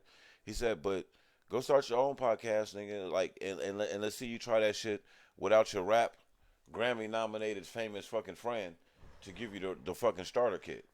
He said, we didn't know what the fuck we was doing. I didn't know what the fuck I was doing. He said, but the fame alone got you where it is. Right. And, like, he's right. Cause we niggas got to think about that. Niggas, it's egos now. It's ego over friendship. What if we'd have somebody in our corner to be like, yo, don't sign that deal? Right. Wait. Sign it later. If it's offered now, it'll be offered later. Wait, let that develop over there. Boom, boom, boom, boom. Built this. Go over there with some catalog, nigga, and make them, you know what I'm saying? I still ain't never heard from that nigga. I'm just saying. We ain't going to go into that, but we definitely will talk about it one day. We ain't never. Why are we not? Nigga, we're well out the contract, nigga. Well out, nigga. We're months out of that. Even if it were going on end date alone, we are months out of that contract. I'll tell you why. Okay, this is what we'll do. I'll tell you why I feel like that off camera, and then once we get it off let me get that off my chest with you.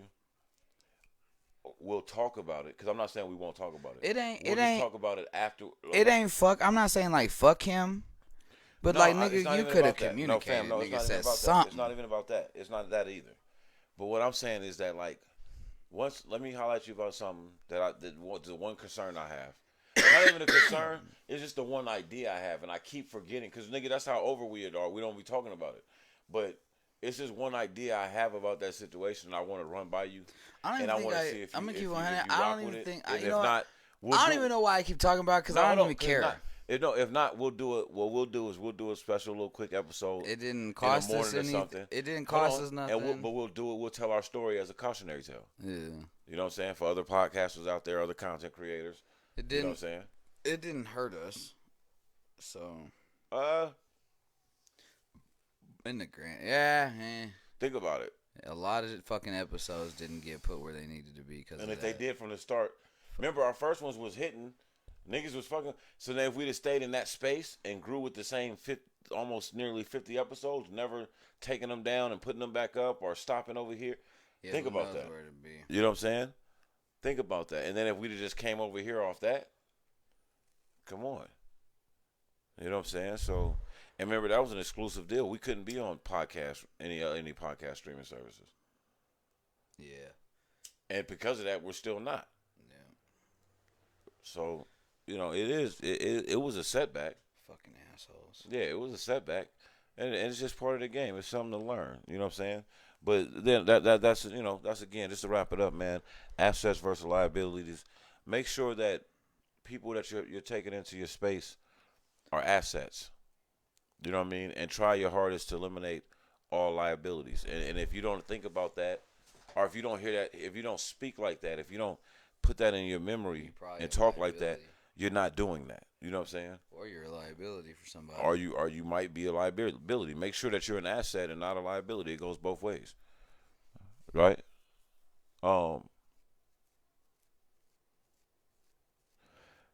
It's this brother named Dr. Claude Anderson.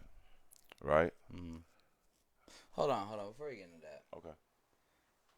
Dr. Umar said he's against interracial marriages. Well, that's why I can't fuck with Dr. Umar. Because I wouldn't have a co-host. That hurts me. I wouldn't have Bob Marley. Because, like, I wouldn't have Bob Marley. You wouldn't have Steph and Seth Curry. You wouldn't have... they had black parents. But still, listen to me. They're just really I light. can keep going. I wouldn't have Malcolm X because even though his mother's not white, she's still biracial. He's still considered biracial. Exactly. What the fuck are you talking about, Dr. Umar? You know what I'm saying? Like, I wouldn't exist. My kids wouldn't exist. My brother's kids wouldn't exist, bro. Like, let's... Miss me with that shit, nigga. So you telling me, nigga, this Friday I wouldn't get no J. Cole album? Oh, is that about to... Is he this dropping? This Friday. Hey, nigga. Hey, I got a story about J. Cole, too. We got and another one, nigga. Jermaine? I got a story about my nigga Jermaine. Cole that's my guy. Is dropping? Yeah, facts. This Friday. I can't wait, though. I need that. Newly professional basketball player, Jermaine Cole? Yeah, we was going to talk about it. Yeah, we're going to talk about it. Because him and old boy, Mo Bamba. Yeah. I'm proud of them niggas. You know me as a hooper. I'm proud of them niggas, dog. Like, but they use their resources to put, that to shit live really their dream. fucking bugged me because I be feeling most of what he says. Because a lot of what he says is true. But let me say this to you, brother. A lot of what he says is recycled. So those aren't necessarily his words that you're like connecting with. He's recycling Marcus Garvey. Garvey. Malcolm X. You know what I'm saying? W.B. Du Bois. So, and that's cool because we should be recycling these brothers. But when you gotta hear think from about him, some shit and he puts his flawed personality and character on it, then it becomes you're weaponizing their words. Because now I feel like Dr. Umar feels like I'm not black. Supposed to be here. Or that I'm not black. But before you can be black, you got to be a human. Right. You have to have life. Right. This nigga saying you shouldn't I should even have be life, here, right, my nigga. Bruh. That's why, listen to me, bro. You know me. I'm a proud black man. Right. Hey, bro, but I'm no sheep. You know, you start talking that proud black man shit, Akeem listening to you. Right. Oh, but bro, this ain't the first time he said that. When I first heard him say that, it was like, whoa. Oh, okay. No, that's cool. It wasn't even a whoa. It was just like, oh, okay. That's how you feel? All right, bro. Now, when you you hear Dr. Umar said, no, what did he say? I didn't. Right. I didn't. I didn't. He said that was the last time. Like, okay. What did he say? Because that's like motherfucking Frank Lucas when he's like, my man. My man. That was it. Right. It's like, over. We're at done. The end of the day, We're done. Son, like, hey, and I'm all for the movement, nigga. Right. Like, and anybody that knows me knows that. Anybody knows me I don't have knows to, that. exactly, and I don't have to prove that. Nigga, what does J. Cole stand for? If that's not a proud black man, nigga, I don't know what is. Right, and he's biracial. If J. Cole don't be on the right side of motherfucking raised by who? A white woman. Thank you. One of the most pro-black men raised by a white motherfucking woman. I'm not one of those nigga. pro-black people that think that Barack Obama was a bad president. Nigga, I actually supported this brother every day. Felt like of he his did a fucking marvelous administration, job, nigga. and he was raised by a white woman. Yep. Like, hey, at the end of the day, man, No Woman, No Cry was written by a man that was raised by a white woman. Yep. With locks in his hair. Let's be real, like that every black person, nigga, uses as a symbol of fertility and Prince. a symbol of. Hold on, let's talk about Prince. Bro, I'm just saying. White mother, black father. Come on, bro. Fam. Like, we gotta start. We're not gonna do that. Right, like nigga, some of the greatest people in history wouldn't be here. And our culture is way stronger and way more developed, and always has been going through ancient history. Before we've never been on no Genesis type shit. Right. We've never been a type of people. We're the Rainbow Coalition of God, and that's how we became that. The reason why black men can create every so-called skin tone is because every skin tone is in black men. Right. It hurt, nigga. I was just like, yeah, that's just disrespectful. Like, come on, bro. How am I supposed to follow you? It's ignorant. When you're fucking speaking crazy shit about me, basically. And it goes to show my mother and father. And those are the dangers. That's the danger of hate. Because hate. My father is a proud 100% black man. Nigga, I know. Likes white women. Bro, our nigga, he liked that white woman that he had children with. Right. Nigga. And that's the thing. Just because your dad had children with a white woman doesn't mean that he don't like black women. Don't mean that he hates black people. Don't mean he hates his black mother. Like, these are all things that, hey, man. Motherfuckers gotta watch what they say, bro. You have to be careful that hate experience doesn't become hate lived. Yeah. You know what I'm saying? You gotta make sure that just because you walk through a world as a black person, no matter what your skin tone, and you receive all these microaggressions, right? And you know that you live in a world that's not systemically cut out for you. Hey, that's a lot. That's a lot to deal with. And then one of your own people say some shit like that. What you have to, and this is the thing, I'm glad you said it like that, is because this is the responsibility that's fucked up. Right. We're not all the same people. See, look, and this is what I mean by that. You can take an Oriental person from every nationality of Asian, a Korean person, a Chinese person, a Japanese person, a Vietnamese person, put them all in a room together. They're all going to know that they're different ethnicities. Exactly. Right? It don't necessarily mean there's beef in the room, but it's just like, oh, okay, you're from here, I'm from here. Right. In America, you put black people that came from all over the world under one classification as African American and descendants of slaves, and throw them all together and wonder and be like, oh, well, why y'all not the same? Like, why y'all don't do that? Like, you know what I mean? So now, like, they're fighting against these, like, abnormalities. Like, so if you're a black dude that likes rock and roll, nigga, you're a sellout. Yep. Or if you're a black person that does jazz, nigga, you think you're white. Let's talk. And then one of the best guitarists is Jimi Hendrix. So fuck out of here, nigga. Or, nigga, Chuck Berry. Chuck Berry, you know nigga. Let's talk about the creator who of started rock and roll. Exactly. Right? So, like, but when you say, so when you have these kids, like, that aren't allowed to, like, go against the pack is what I'm trying to say. Prince is a sellout because he plays a fucking mean guitar, nigga. What we talking about? Think about how our culture is. As a black African American, you kind of can't go against the pack, right? You kind of got to be, because if not, you're not a what? You ain't a real nigga. Like okay, look at Darius Rucker from Hootie and the Blowfish. Nigga's talented. I don't like country music, and that's the only reason. I'll listen to him sing all day. Yeah, but the only reason I won't buy his album is because I don't like country music. Hey, not because I don't like any country music. But if I'm driving on the highway and his record comes on, nigga, I'm not mad at it. Right. I've never owned a Nirvana album. Right. But if the shit come on, nigga, like, I'm not. I'm just saying. But you're a DJ. there's a lot of shit But no, I like Nirvana when I was a kid. But I'm just saying, but there's a lot of shit that you play right out of necessity. Like nigga, I like that I would listen to if it came on. I like Dave Matthews Band, nigga. Why wouldn't you? Dope. Why wouldn't you? It's great motherfucking so, like, band, bro. Like we're talking about now. We're just talking about musical ears, right? You know what I mean? But some people would look at me like, "Why? How the fuck do you listen to this?" Like, nigga, because this is one of the dopest bands. What the fuck you talking about? And that's because some people like look. A lot of us are struck to the confine. Hey man, we don't pay enough homage to our white friends that are called wiggers and sellouts in their own rights in their community because they listen to hip hop. But let's keep it real. Hold on, let me get that off. Because they listen to hip hop, right? And they support hip hop culture. But how could any black person be a sellout for liking any form of music when black people spawned every form of music? You can't. Exactly. You cannot be a sellout for somebody liking a music that their culture and their ancestry created. I agree, and to me that's why I wasn't just holding it just to music. Country. I'm talking about as African Americans sometimes how we get stuck in a group, and it's like thought of and we're talked to as we're all like one. Right. Like we all have to. We all do this. The we same all do shit. that. I mean, there's a lot of black cowboys. Me and you get looked at. We all sell dope. Because of a certain stylistic. Motherfuckers will search our car because nigga we sell dope because we black. And or we're supposed to like this person or this type of music or this.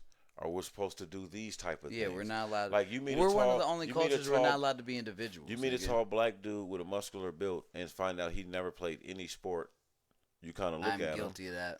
Well, I'm just saying. Fucking lie. Well, listen to me. Personally, this is not just a black and white thing. That's look at I look at one of my cousins. Nigga, 6'6", never picked a basketball. This is what I'm trying to tell you. This is not just a black and white thing. It's a thing that we do in culture. Like, I'm sure Asian people will tell you that it's kind of annoying that it's assumed that they're smart in certain things. Like, I'm hella good at math. Or they might just be a kid struggling in school, and then some other black kid walk up to him like, man, help me with this shit. I know your ass hella smart. You probably get straight A's or something. Like, that might be annoying if you're struggling to read. You know what I'm saying? That might be annoying if you're struggling from dyslexia. The same thing is we get annoyed when people think that we're an athlete or a rapper. Right. Or can rap. Right. Or like. Or I could hoop. Or just, niggas will pick you on a. Okay. Or did you ever play ball? Case in point. There'll be a nigga just at the basketball court playing, never played basketball. A group of white kids will probably be like, hey, nigga, get him. Right. Yeah. Or, white kid comes to the court, group of white kids, and it's assumed that they can't hoop. Mm-hmm. Or when they try to hoop, it's assumed that they're soft. Right. Or when it's like, oh, well, I'll beat them up. Look, nigga, I done hooped enough around this world, nigga, to like white boys is to nice. Where I've seen some white dudes come to the court. I've seen some niggas try to bully him. I've seen some niggas try to play physical with him. And when all that shit didn't work, they try to fight him and get their ass whooped. Yeah. White dudes just won at everything. Just lost. That day, like, and I remember just sitting there thinking to myself. Not only did you lost the battle, you lost many wars, nigga. You just and fam, being the proud black person that I am, I remember sitting there being just disgusted. Like, not that I wanted you to beat this white dude up because he ain't deserving just nothing. That you look I like wanted a fool. him to win. Yeah, you just. But you out there, like, in your ignorant rage like of trying to, like, make us trying to live up to a stereotype. Right. Bro, you don't realize. See, this white people can play basketball, and they're good, and they're physical. Thing about it, bro. Like, I'm gonna tell you the exact scenario. Take your L, nigga. I'm gonna tell you the exact scenario, and I ain't gonna say his last name. But my boy Zach, he's on his way to Northwestern to play Division I basketball. Nigga, like, it's his little brother and then his cousin. They're all over 6'5". Like, they hoop. Right. They hoop. Yeah. He's a hooper. It hooped all around the country and around the hoop. He's a hooper. He's not looking at wakes up, like hoops. That's what he does, right? Dad played in the league. Like, he's a hooper. Right. So I knew that they was about to be balling. I'm leaving the court. Never forget it. Like, I'm taking my shit off. Like, oh, what's up, boy? Like, oh, niggas still hooping. I've been there a couple. I'm putting in my work. I'm leaving. But you kind of sit around, chill. Yeah, the homies are there. We about to hit some trees and shit. Right, you know how we do. Right.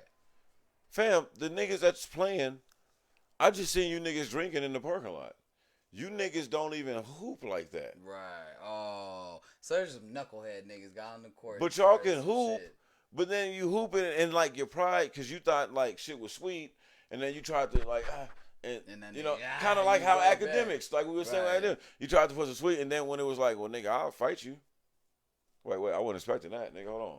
Yeah, that's what Like, they think. They think once you fight, the nigga gonna be like, it ain't even about that. Once that nigga's like, but you know what? But you know what I seen? I seen an inferiority complex. Yeah.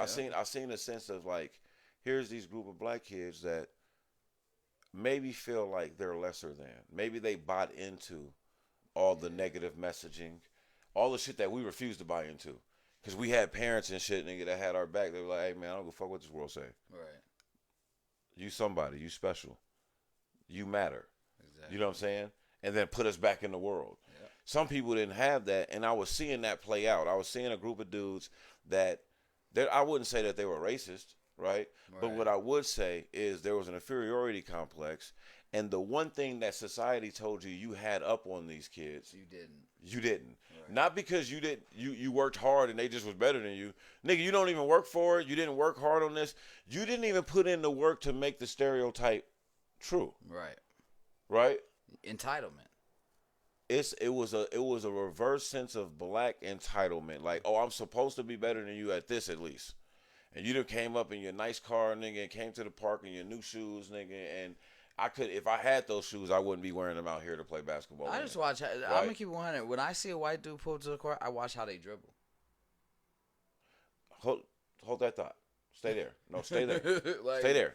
Because you're talking kind of like hoop shit. Yeah, I watch and all that shit. But stay there. Real. Stay there.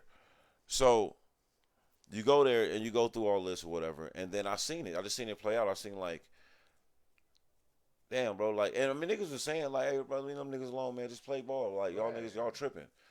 And then like, these niggas got all fired up.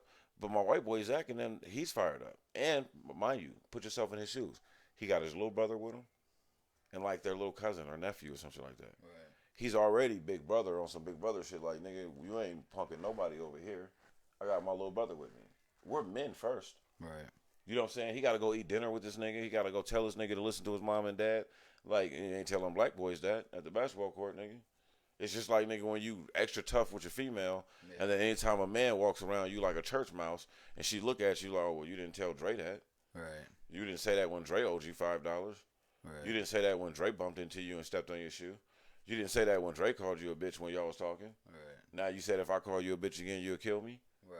Right? Like, these type of things. We've always seen that. And so I'm telling you from a real space, I seen this shit playing out, and it embarrassed me.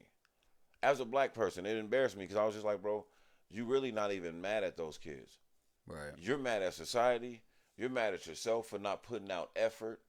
You're mad because deep down you want to hoop, but you done got caught up in the wave that it's not cool and you don't want to be a schoolboy. Right. You know what I'm saying? You out here where you mixed up in all this bullshit, and in that moment of so-called clarity, instead of just being like, damn, I learned from that.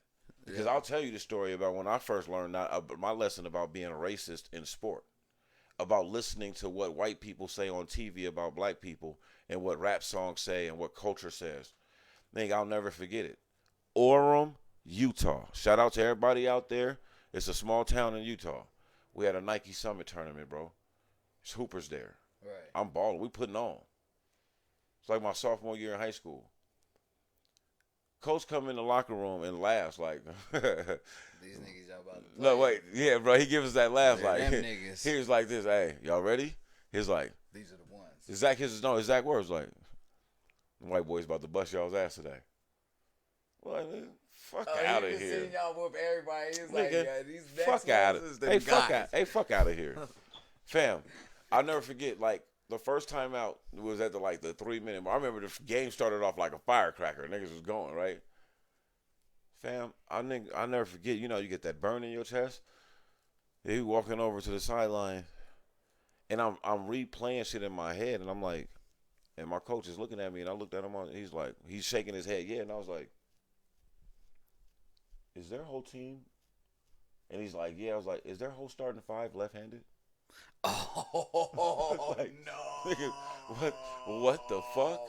Like, nigga, like, fam. Yeah, everybody on the team had strokes. Everybody on the team had strokes. And it just felt awkward. Yeah, it was back everything now, you were playing. I'm going to tell you something that's funny. Reno, shout out to the 775 hoop, and I'm gonna tell you why. This nigga said, when I "Are moved they to all Reno, left-handed?" I'm an ambidextrous kid, but I'm right-handed, right? Fam, when I got to Reno and started playing jam on it, like AAU ball and shit, nigga, I was like the only right-handed player on my team. Like from T.J. Little to Martine to Julian Hatcher to nigga to Darian. I can just name lefty after lefty. Like my nigga Marcelo. All these niggas was left-handed. You know hell, I'm left-handed, nigga. I know what I'm saying. My sister's left-handed. People. I'm surrounded, and they're the most rarest motherfuckers on earth. Right. And the niggas surrounded by a pocket of lefties. So like, I remember that made me like nice at defense. That's how my brother is though. But me, mom, and dad are left-handed. He's right-handed. That shit's annoying. At the table, nigga, like move, nigga. Like get your you fucking arm out the way. You the one nigga throwing it all off, nigga. Bro, I remember I be eating at, hey, my sisters, bro, I remember I'd be at the dinner table and shit when I was a kid, nigga, we'd be eating and it was like, hey, man, switch hands. Because I got one sister that's ambidextrous, and I'm somewhat ambidextrous, nigga, but not as much. I can't eat like But, like, man, my other, like, Ariva's left-handed, and we was younger, so we would always sit next to her. I'd be like, man, fuck. I just, like, had to, like kind of switch over or eat with my other hand. But all I'm saying is that, like, because of this unique experience, fam, I was like a nigga, especially when I went away to school, like I was like a lefty specialty. Did they bust your ass? Of course. Of course. Fam, not only was they built like a college team, like nigga, like they point guard was like 6'2", 6'3", and everybody was taller than that. But the thing that, dog, I remember they were like military-esque, and like, nigga, they just was coming down court, nigga, running to play. Pass. But I remember when like it just fucked me up. Like after it took us a while to notice it, but it was like for like the first half, every defensive play was just like a little bit off. Cause niggas wasn't. You can put your hand up all the fuck you want on the right side of my face, nigga, if I'm left-handed. And what niggas don't know about left-handed basketball players is when they come and curl in from the baseline, it's literally a shorter distance shot for them. Because they can lean in and be damn near shooting a floater from the three-point line, nigga, like in control and in balance. Right. As a right-handed shooter, that's why when Steph Curry do shit like that, it's immaculate, nigga, because it's like the body contortion that he's doing to do that is not natural. For a left-handed player to curl on the inside and do this, nigga, you're curling in. Yeah. That's why Derek Fisher got that shot off in such a little time, and nobody thought it could be done. It can't be done by a right-handed player. Right. But a skilled left-handed player can come in and that. Well, yeah, because left turn is easier. Right turn is you got to turn way. You turn it all the way around across your body, like. And a lot of people don't notice that little nuance. That's why. That's why when coaches, way different to. Bro, that's why when coaches find a guard that's skilled and left-handed, they be drooling like, or he's lefty. That nigga makes his recruiting star go. He'd go from a 2-star recruit to 3.5-star recruit just because he's left-handed. Fuck you mean? He left-handed, nigga. They be like, he kind of measured out like John Wall, but he's left-handed, nigga. Right. Like, you know what I'm saying? Like, what? Because you just post James Harden. You're just an awkward cover. Yeah. Everything in your life teaches you to go lean right-handed, is right-handed or dominant.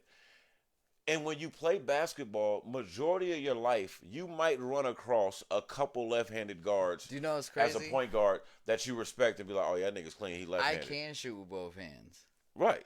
And you know what's crazy is, as a kid, I had to force myself to learn my left-hand shot because I was visual. Mm-hmm. So everybody surrounding me was right-handed. Oh, right-handed, yeah. So that's where I learned. And I was like, nigga, you're left-handed. You shouldn't be shooting. It's like LeBron. Right. LeBron's naturally born left-handed. Right. If he was to throw a baseball or something like that, he's left-handed. That's why he has probably I think last time I checked, he's like top tier in left-handed finishes. One thing I've noticed is my left cross, it leaves everybody because they're used to come. And that's your dominant hand. Nigga, bro, the thing is, I'm telling you, that's why James Harden is always going to get his shot off. Right. Because he's crafty and skilled enough. Shout out to my nigga Martine. That's why his step back is so killer too, is because already you're doing something awkward for a right-hand person, going to the left. You know what it is? And then you step back. It's muscle memory. You step back and it's being over. Left-handed, it's too fast. Being left-handed naturally goes against everyone else's natural muscle memory. So this is the thing I was saying. You can play high school ball And if you're in a major city and shit like that, like the New York City area or something like that, you might come across 3 or 4 left-handed guards in your high school career, right? Right. Fam, when you go off to college, you might run across 1 or 2 left-handed guards that you got to match up with on a consistent, twice a year on your career, and you can kind of get settled in and kind of be like, okay, well, he's lefty, but it's still gonna kind of be awkward and give you some problems. Like you're never gonna see a starting five anywhere on any level. That's fucking all left-handed. You know what my favorite thing to hear on the court? Force them left. Like, well, yeah. Please force me left, nigga. Well, see, the thing is, if you're a hooper, you love to hear that anyways. Because even if you're right-handed and you be killing with the right hand because that's just your comfortable dominant hand, and the coach be like, force them left. Like, one of the things I used to do, especially playing AAU balls, like, nigga, I would go try to score, like, my first 2 or 3 points, nigga, left-hand layups. I would try to trick left-handed sometimes, nigga, to where niggas would start sitting on my left hand. And then I would just start blowing by them niggas right. I would like just jab left, nigga, heads left, nigga, and come back to the right. Cause I've crossed fucking Jew before, because of my left hand. Like, I'm not a great bat. I'm not nowhere near as good as he is. But nigga. that don't matter, nigga. You can anybody but nigga, once can get their ass crossed over. It's all about balance, nigga. Because if you sitting on this hand, and I can get you to kind of hedge this way. It's all about making you explode one way. You know what I'm saying? And then pulling back the other. That's because, and my favorite move has always been the Iverson crossover. Because it makes you, you think, because you think I'm right-handed. You think I'm lean, nigga, and I'm just. Iverson's crossover is just more exaggerated than the Tim Hardaway crossover, where it was just the basic crossover. And that was more so but explosion. It got you leaning. It froze you. Tim Hardaway was explosion. It froze you. And then AI, nigga, he got a little bit more hip hop and more a little, I'm gonna rock you. And make you go. He started rocking niggas. Like, he started selling you like, oh, I'm going this way. No, I'm not, nigga. You're going that way. Yeah, and because of that, that's just a part of basketball now. So now, that's why you can't guard any skilled guard or skilled basketball player one-on-one. Yep. You have to play the percentages and make them take tougher shots. Like, if you know they have struggle shooting mid-range, you want to pull them off the three-point shot, make them shoot mid-range. If you know they weak going right, you want to force everything to the right. You want to sit on their left hand. All those different things. But other than that, that's why, nigga, nobody gets in trouble or gets benched for getting scored on. Right, yeah. What happens is if it's just all about matchup. So, like, if I'm guarding someone, especially on a higher level, and they're just busting my ass, they're not looking at me like, oh, you're no good. They're like, bro, okay, Keem, nigga, come sit down, nigga. No, we need to go try with somebody a little longer. Like, Keem, you 6'1", we're gonna put a 6'5" guy on him that can move a little bit. Okay, he's still kind of stopping and popping on him or blowing by him. Let's get somebody that's a little more physical. Go get the 6'8" nigga that's just gonna put that forearm on him. And even if you score, nigga, you're gonna be tired as fuck. Yep. We're gonna wear you down. And some coach, like with AI, what they used to do, they'll start off with a 6'8", 6'5" rangy motherfucker on him, just to kind of keep him from finding rhythm. Yeah. But once he hit like 3 or 4 or 5 jumpers on their ass, nigga, and go to the basket, and they be like, okay, he figured this one out, they'll go put a small, quick nigga on them, nigga, that can keep up with him. And then now you got to work a little harder to shake him. You got to run a little harder off the screens, nigga, to get by him, because he's just as quick damn near, nigga, and he's small and agile like you. But once he scores 6 points on that nigga and start posting him up and treating him like a little nigga, they're like, all right, man, go get somebody physical on him that's just going to foul him the whole time. Or using his speed against him with the snatchback every time. Like Tyronn Lue. Yep. Snatch back on his ass, nigga. And it's crazy because Kyrie's like this now, and Steph Curry's like this. They're little guys, but when you put somebody little on them, you still got to be careful, because you got to put somebody that's little on them but still as big as them. Yeah, because Kyrie Irving and Steph Curry, they play like they 6'8". Yeah. Because of their skill set and their abilities, the separation they get is like 6'8" niggas and 6'5" niggas. Like, so when you put a normal nigga like a Patrick Beverly on them, they gonna cook Patrick Beverly because he's too small. If the Warriors make it to the playoffs, will Klay come back? I be thinking that all the time. Like, I think that's the ace in the hole. Like, by that time, he's had hell enough time to like. Do you know how ugly that'll be, even as an 8 seed? I think that's still they could win it. That's you know what I'm hoping for? Still, nigga. I'm hoping for. I got the Lakers winning it.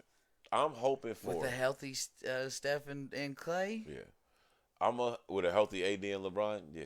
All right. This is what I'm saying. I think that. Well, yeah, you real. I think it'll be wild. I'll give you that. I think it'll be wild. And I'm a Warriors fan, 7. nigga. Like, no, right? It'll be dope. I think it's wild that because of the injuries, the Warriors and the Lakers both fell off.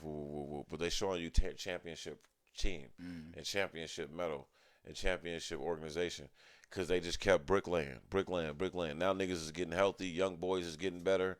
Now Steph Curry and them out there looking like a problem. Nobody wants to play them. Nobody wants to play the Lakers in the play-in either. None of these top seeds worked all year to be a top seed to be like, guess what, Phoenix? Guess what, Utah? You get to play the Lakers in the first round, the defending champs, and they're healthy now. And they're a little embarrassed that they're the 8th seed. And they got a little chip on their shoulder. They heard what everybody was saying. Right. Come on, fam. These playoffs is going to be a problem. You see what the Lakers did to the Suns without motherfucking LeBron, without nigga THT, and without Schroeder? The Suns is competing for the number 1 seed in the conference. They beat their ass. Like, they just beat the who was it tonight? The Rockets? They just beat the motherfucking Houston Rockets without AD and LeBron and Schroeder. That's they top 3 scorers. They're just not playing, nigga, for one reason or another, and they still beat them. Like, they only got to win 2 more games to not even be in the play-in. If Portland lose 1 game, it's a wrap. They in the play-in. They're not really saying if this nigga come back. Who? No, I don't think that it's gonna really be out there in the media yet. Like, if it's gonna be like a decision type, game type decision. Like, I guarantee you, Clay is doing testing and training right now, nigga. Like, trying to nigga get that clear. Like, nigga, I'm done. He dunking and shit, nigga. Like, nigga, I'm back. I can shoot. I could go. You know what I'm saying? Because he's worth too much money to put him out there and he get hurt again right now. He's been back to back. And if he gets hurt again right now, not only is it the back to back, it's just the worst time any athlete on the basketball court can get hurt right at the end of the season. Yep. That means you're not gonna be ready. You're gonna miss the whole next year. Yep. You ain't gonna be ready until the end of that next year. Yeah. Nigga, that'll be 3 we seasons. Haven't seen Clay that'll be 3 seasons. Years, bro. That'll be 3 seasons, fam. Shit, we're gonna. That'll be some Kaepernick shit. Right. Damn near.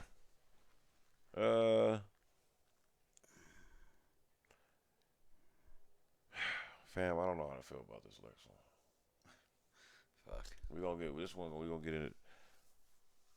So the upcoming Olympics is in Tokyo. Yeah. Are we talking about the tennis player? Nah. That's my girl. Because she's about to represent Japan. I ain't mad at her. She should represent Haiti though. She can't. Why? She's Haitian in ethnicity. She's never lived in Haiti. She's not born in Haiti. Okay. She can't represent Haiti. I know a lot of people was putting that narrative out there. She's born in Osaka? Look, that's her last name. No, where was she's born here in America, in D.C. or something like that. But she's going to represent Japan or some shit. Because her mother is Japanese and of Japanese descent, and she has a connection. She has a dual citizenship there. All right, before we go on a fucking tangent, though. No, because I do want to say this, because that's another thing about Umar. You got to have your facts straight.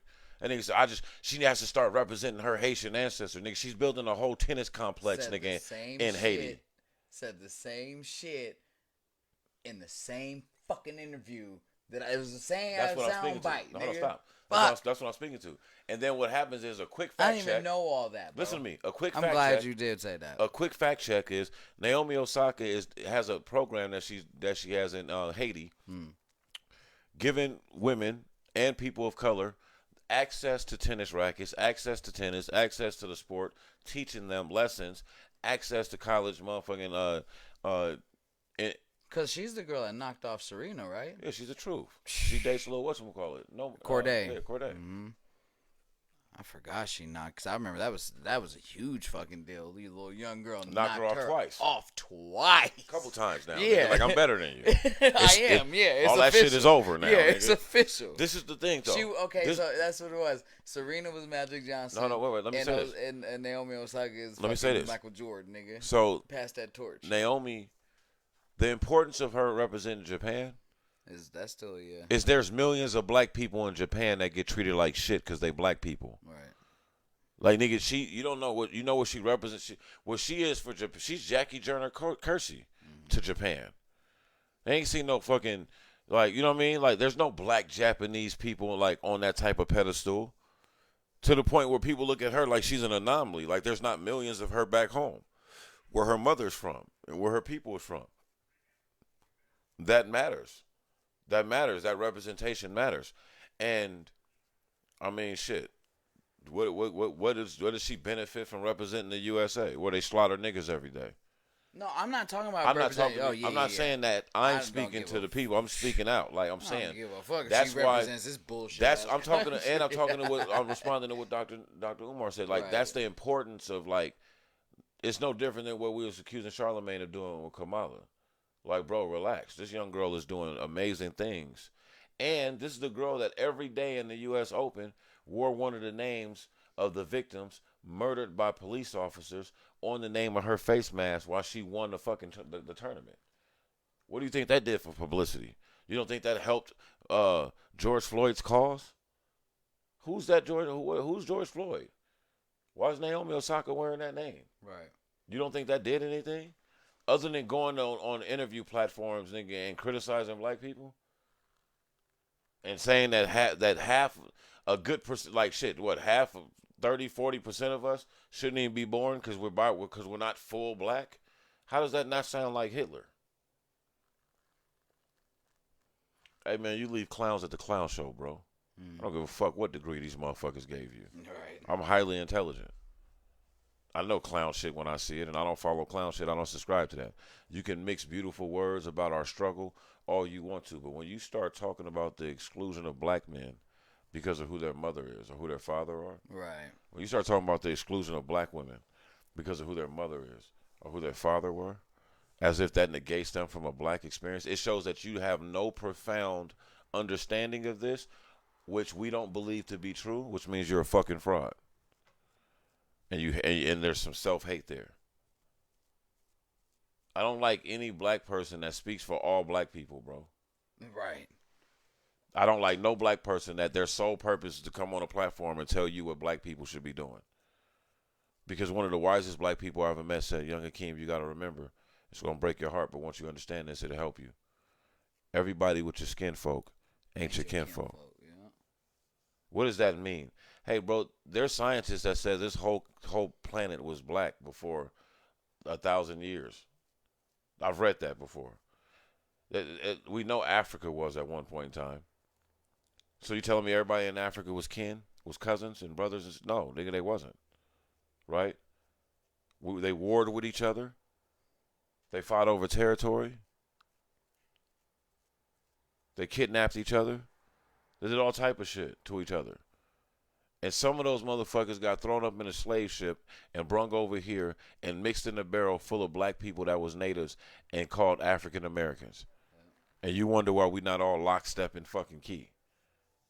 Because what are you, a Korean black person or a Chinese black person? Are you a Filipino black person? What are you, a Puerto Rican black person? Or are you a Mexican black person? You know what I'm saying? Mm-hmm. You know what I'm saying? Like, are you a Dominican black person? No, nigga, you just African American.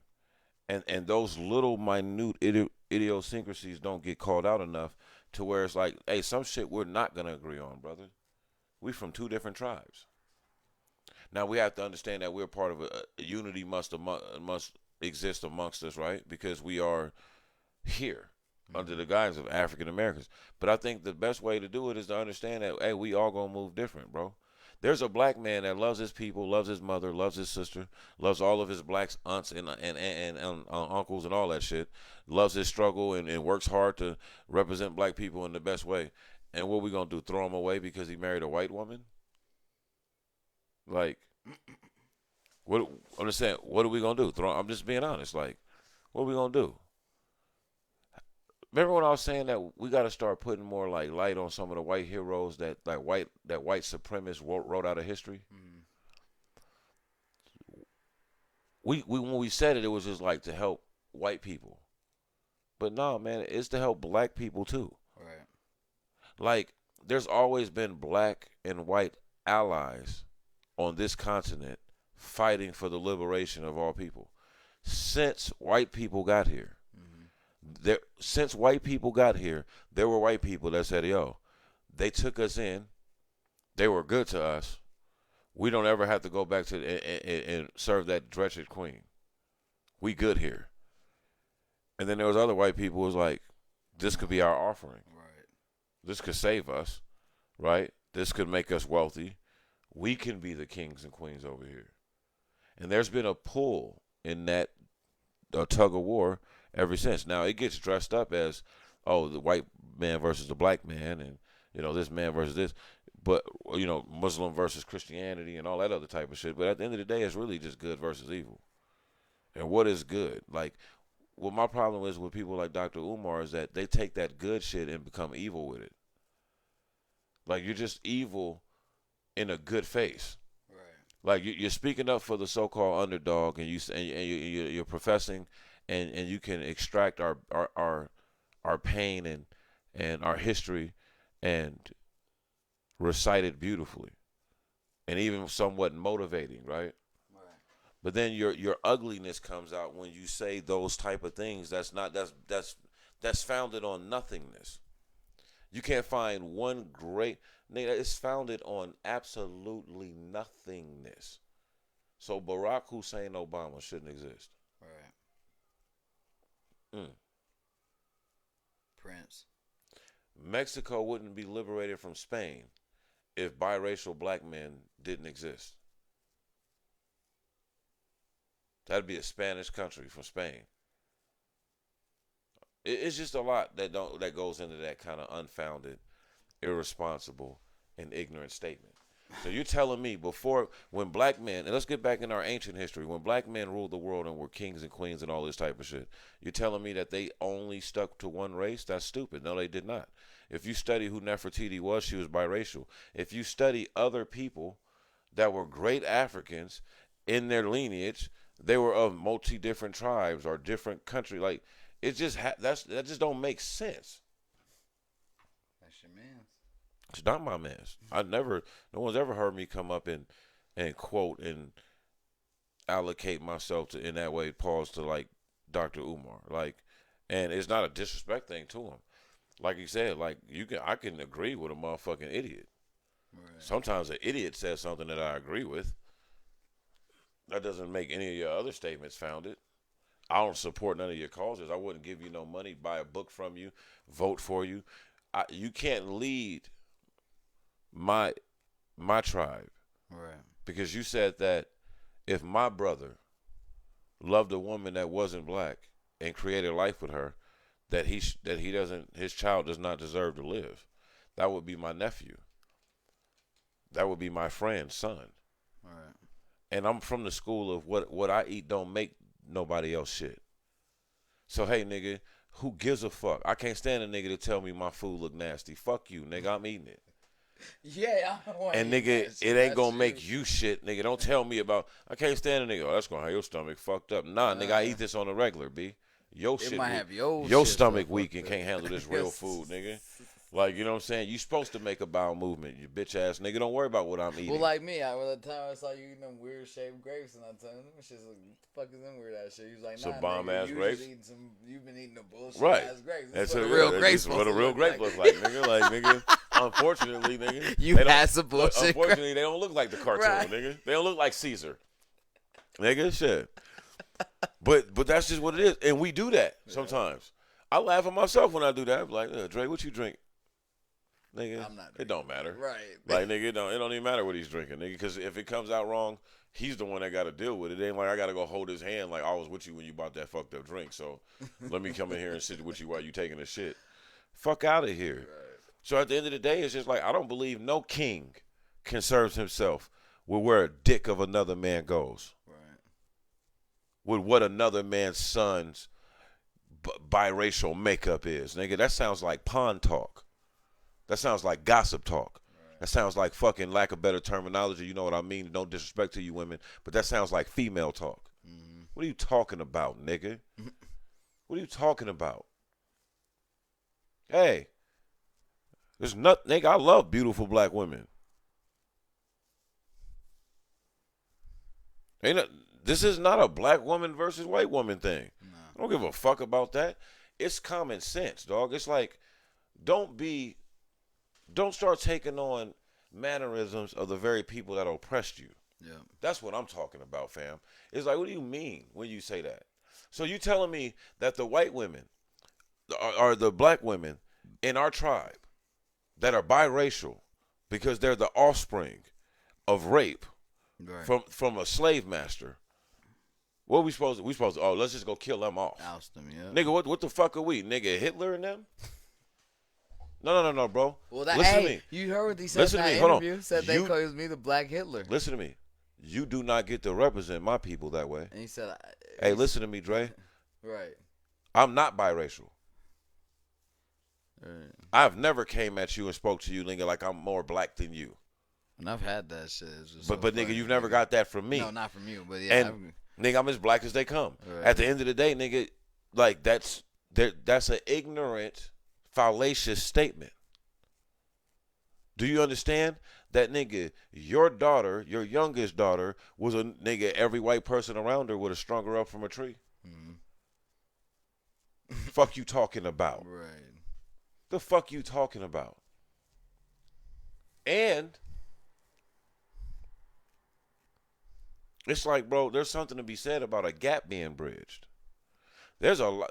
Dog, go read The Audacity of Hope and watch how Barack Obama talks about a grandfather that struggled with race, right, but loved his daughter and respected her, accepted her marriage to a black man and her biracial children, and then loved these children like his own, right? There was his grandbabies, was proud of them, but then had to come face to face with his racist community that didn't accept them. Mm-hmm. And had to deal with almost fighting his friends that he's known for 30 years and served in the war with because they made a remark about his grandson. Yep. And realizing, like, hey, your grandson over there that's 11, you can't call that black baseball player that strikes out a nigger because you had some money on the game and call him a dumb nigger and a coon like you used to when there was no black people in your family. Right. Hey, see, there's a lot of evolution and race going on in people's households that ain't gonna be broadcast on television. This motherfuckers having race wars every day in their family, right, just because of who they fucking had a baby with. And those families, in their own loving ways, having to navigate through that. Like, well, we don't do that shit over here on this side. Well, we don't do that. And then just having to realize, and what happens usually, a lot of times, kids happen, and kids get older, and they don't want to hear none of that shit. I love both of you motherfuckers, and I'm about to go to my white grandma's house, and I'm about to go to my Mexican grandparents' house, I'm about to go to my Puerto Rican, whatever it is, you got to just get over it. Yeah, I don't want to hear none of that. This is what we do shit. This is what we do over here. Right. And when I'm over here, this is what I do. Hey, it is what it is. It brings families together. But I'm one that believes, and even if you read history, it's documented that the world at its most harmonious state was just like that. Right. At its most harmonious state, no woman you didn't have to worry about that. Imagine that. Like, nigga, NASA just said that those fucking UFO pictures were real. And you niggas is talking, and you up there on the platform. Bro, Georgia just voted, and states nationwide are passing laws saying that black people can't vote. Literally, passing laws restricting the rights of only black communities to vote. And you're on the Breakfast Club. Yep. Playing God, dictating who you think could be, should not be alive. Where's the God in you, brother? You can't sit there and say black people are God and black people are this. You can't talk that God body shit and say some stupid shit like that. Nobody I know that's God body ever say no stupid shit like that. Right. They don't even think like that. That's not God like to think that way. How you gonna be against God's people, nigga? Talking God body, talking revolution, right? And you sitting here picking out people that don't deserve to be here. What you talking about? Motherfuckers that don't want you to vote and don't want you to live next to them and don't want you to have a good job and wanted you to work for them for free.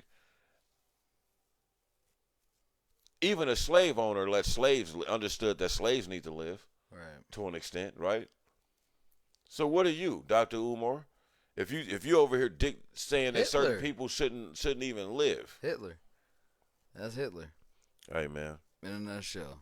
As fucked up as to say, that's motherfucking Hitler in a nutshell, nigga. What did Hitler want? It's not fucked up if it's true, Hawk. It should have been one supreme race with Hitler. You have a right to represent yourself and your family with your words. Right. You know what I'm saying? You have a right to represent yourself and your family with your words. I think sometimes cats get so caught up in the celebritization of like their status. Like now you can sell books and they're bestsellers. Now you can sell, you're doing book tours, you're traveling around. I know, nigga. Shout out to my homegirl Lisa. I ain't gonna say your last name. You're beautiful. I love you. But I know what it is, nigga, for Dr. Umar. I know how he moves around. I know how you get certain type of people to put up certain monies to get you to come to town and speak to people and do what you do. Then, fam, you're not a celebrity. You're supposed to be a freedom fighter. You're supposed to be a revolutionary. Yeah. Like, being a revolutionary isn't being racist. Fred Hampton, one of the greatest. This nigga was meeting with the KKK and skinhead groups, explaining to them why the government was fucking them over too, and was like, "Yo, bro, I know y'all don't like me, but shit, I might not even like y'all. But this ain't the point right now.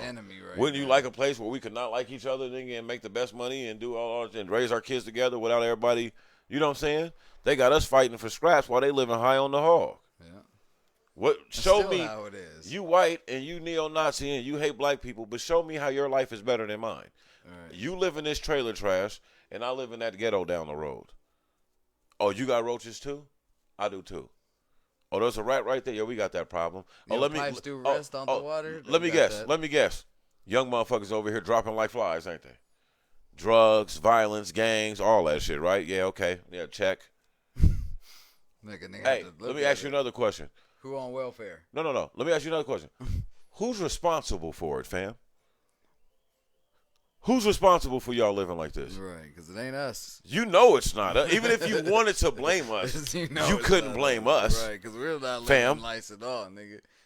Now, when we say, like, nigga, my people on this side, we know that y'all dirty motherfuckers over here that's poor and shit like us ain't responsible for why we living over here. That's why we not beefing with y'all. We don't come marching through y'all trailer trash, nigga. We on Wall Street. We downstreet. We downtown. You know what I'm saying? We in Washington, D.C. on the National Mall. Right. That's why they had to kill Fred. That's why they walked in that nigga's room when he slept, nigga, and murdered him. Because he was doing something that was out of this world, and people still need to understand, like, Fred Hampton was hip-hop before there was hip-hop. Fred Hampton was the voice that everybody can gravitate to because he spoke for everybody. Dr. Umar, how are you going to say that you walk in the spirit of Fred Hampton, brother? Right. And you saying that people that are biracial shouldn't even live on this earth. Yeah, we can get off that nigga. Fuck him. You know what I'm saying? Like, that's just wild, fam. Though, because we ended up on some whole other. No, I'm still there. So, Tokyo. And I'm glad it's actually perfect what you said because you brought up Shorty. And that talks about how she's going there to represent the people. That's forgotten a lot of times in America, and that go through the same shit that we go through. Right. Because of the color of their skin. Now, Tokyo has just let it be known that because they're hosting the Olympics, and this is aimed at the black American athletes, they banned all Black Lives Matter apparel. They banned kneeling for the first time ever, and any form of protest basically against police violence and racial injustice. So niggas shouldn't be going at all. And waiting. Neither should she. I'm waiting. She shouldn't be representing. I'm waiting for the flag, dog. And the thing is, it's been silent. It's been kind of silent. You know ain't no basketball players going. Dog, I'm just like, if you think LeBron and them, they're not going.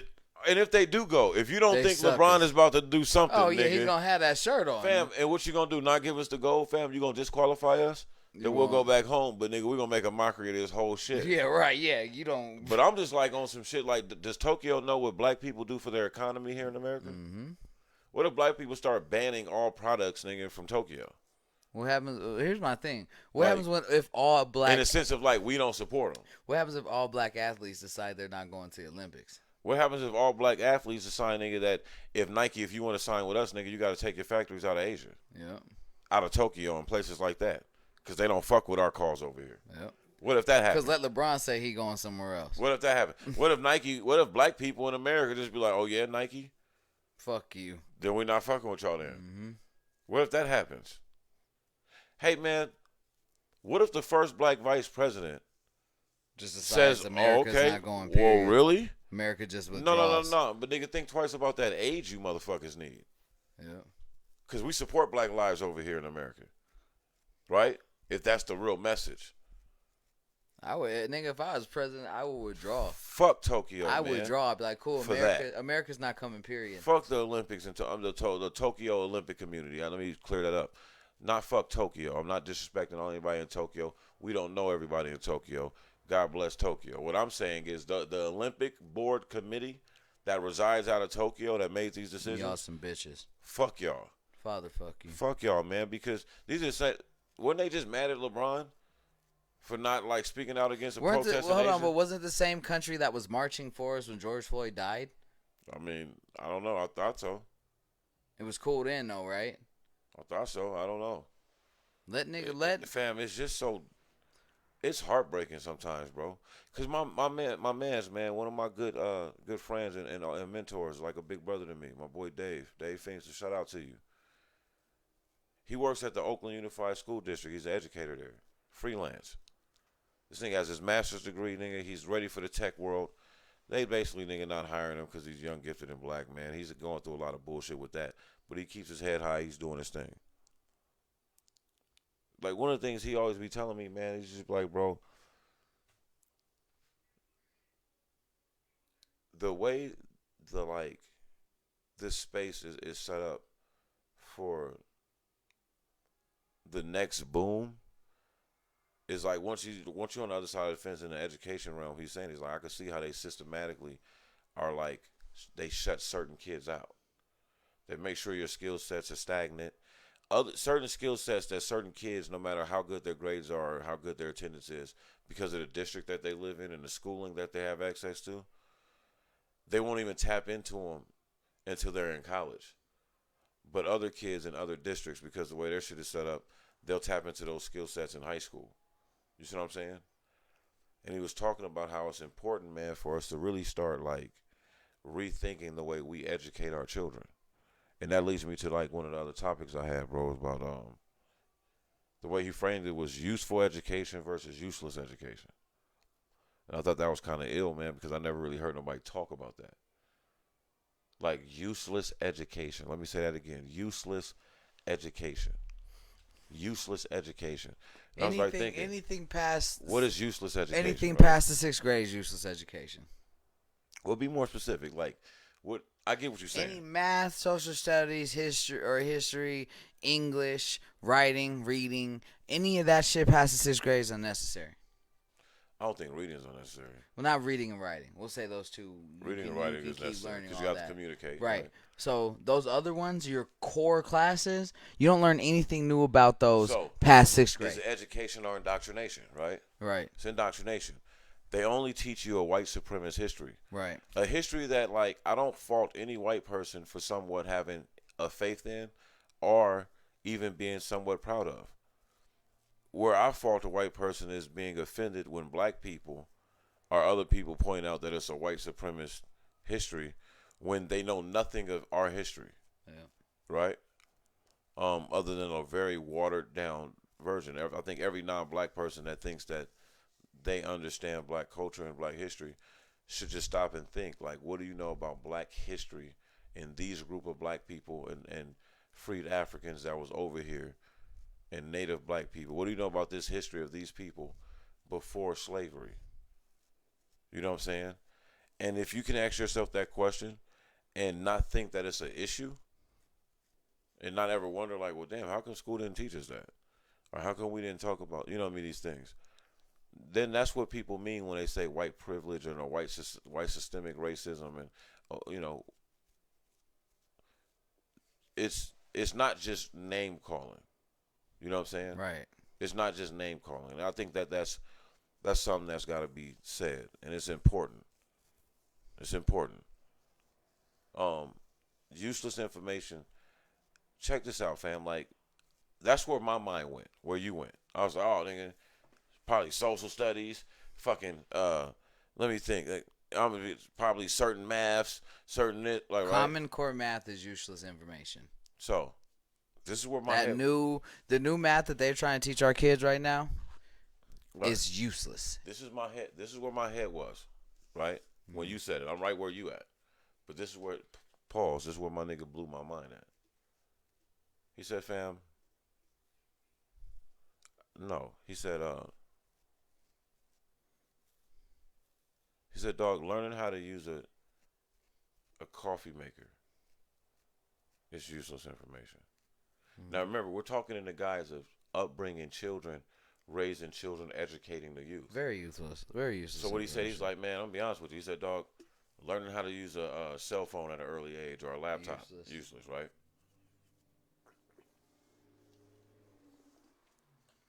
He said, learning how to use your left hand on the basketball court, useless information. What he's talking about is hardcore facts, statistics. What does a child in this society need to know and have in their weapon hold, in their utility belt, right, to be uber successful? Right. So, you need to be able to read. You need to be able to articulate yourself, right? You need to be able to fucking You need to be able to write something down, do math. right? You need to be able to do basic math. Mm-hmm. Because now everything is with a calculator. It comes on your phone. You don't necessarily have to be a mathematician. You don't have to be able to show your work nowadays. Right. Right? This is the era of the kids that didn't show their work. No, it's not. No. No, when I'm talking Common Core math. No, don't say that. No, I'm not saying that. I'm saying, like, stay with me. Because I don't have children. Stay with me. I'm talking to the audience. I'm like, talking to an audience, nigga. bro. Not you. So, it's all about showing work. It's an era of basically, like, when I say, nigga, it's not the show your work era. It's the era of, like, I'm talking, like, more so than ever, kids can use calculators and things like that in school. Right. You know what I'm saying? They can use internet tools and things like that at school.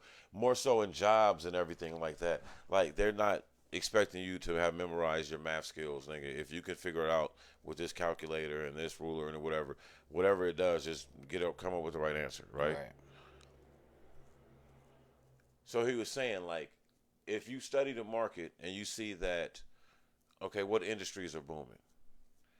You can't argue with me and tell me that if a girl got out of high school and she graduated early at like 16, got her GED, and then went to cosmetology school, what would her economic success rate be compared to the girl that got straight A's, went to school, right? And then let's say she graduated early, did the early program, and then got her GED so she can leave and go to college too. Let's say she did the same thing, but she went to college. What's the cosmetology school person got more economic power? Because the cosmetologist is a trade. The girl that was trained to, like, go be a licensed cosmetologist early, when you like doing hair, right, when you're fun and creative with it, right, they're enjoying their job. They're participating in the game. Mm-hmm. Being a student, being a child at home, being a 9-to-5 worker in a minimum wage to very little bit over minimum wage job, you're not a participant in the game. You're a cog in the game. Right. You're a cog in the machine. But when you go and you become a licensed, skilled worker in this country, was it a 1099? Oh, you're part of the game, my G. Why do you think they have these certain loans set up for them and people that, I don't give a fuck if you was making $80 an hour, nigga. You an employee. You a cog. Yep. They paid you $100 an hour to be a cog. All that overtime and this fee and all that type of shit, all that overpay, extra pay. Yeah, that's cool when it's up, but nigga, it ain't up right now. It ain't stuck. It's down, nigga. Right. Sit your ass on the sideline. Oh, you 1099 niggas? Come on, man, y'all. Y'all VIP, nigga. Open the door. Y'all get in. Right. Your paths get you in here. We got some money coming up from up top, and we got to divvy it up. And guess who's gonna get a piece of that pie? The 1099ers. Now, like me. Society has taught you that those strippers, society has taught you that plumber, society has taught you that DJ and that motherfucker that started his own business, those podcasters, they told you those niggas was chump. They sit in front of the computer all day. Who do you think is eating right now? Us niggas like us doing Who do you think is eating right now? And anything tech related is and those are the things that anything skill related that takes a licensed skill, that nigga with this skill gives me the license to perform this service. Right. And without this skill and this license, I can't do this. Right. It's a lot of niggas that got studios, B. But they can't get no PPE off that shit. They can't get ain't no loans, ain't no government funding coming that way because of a pandemic. Because they have a studio in name only. Yeah. They have a studio in equipment and image only. Well, you know what I'm saying? Image Box is a company in name only, but I still get all them or self-employed perks. I'm a Schedule C. Well, that means it's not in name only. It is because I don't own that name. That's fine, but you're working. That's something that that's nobody's business up here. But like, nah, I'm just saying it is. Yeah, shit. A rich nigga hear this shit, nigga, go buy your shit and sell it to you, nigga. Like, go make me hot, nigga. But no, shit. When that Capper nigga shit came out, remember they was doing that shit all through college. He got to the league and did that shit, and they got hold of what UNR people was calling it. And nigga's agent had to battle it out with like 2 millionaires in the Bay Area because they was already tried to put in the paperwork to patent that shit. Oh, that's they was gonna patent that shit. It's named after his name. But you gonna own Kaepernick? So capitalism is a cold devious motherfucker, man. And that's part of it too. Playing the game, teaching our kids capitalism, supply and demand, the free market. One thing I noticed, dog, is when I was at prep school, like, and going to school with all these fucking wealthier kids, like a lot of kids that their parents wasn't teaching them that college shit. Right. That my broke parent was teaching me. My broke, highly educated parent was teaching me. Mm-hmm. My parents was all about education and pushing education. Fam. Rich people know the game already. Most of my rich friends, like, their parents don't be telling them kids to go to college, nigga. Like, so you're going to go pay $40,000 and $60,000 to do what? No, get a job. Make 30, 40?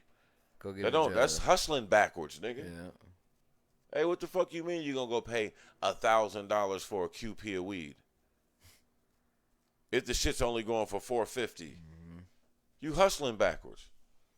I don't give a fuck how glorious college is, nigga. If you ain't playing for Duke or North Carolina or some shit, what the fuck is you there for if you're not trying to be a Akeem Esquire, right, or Dr. Gordon?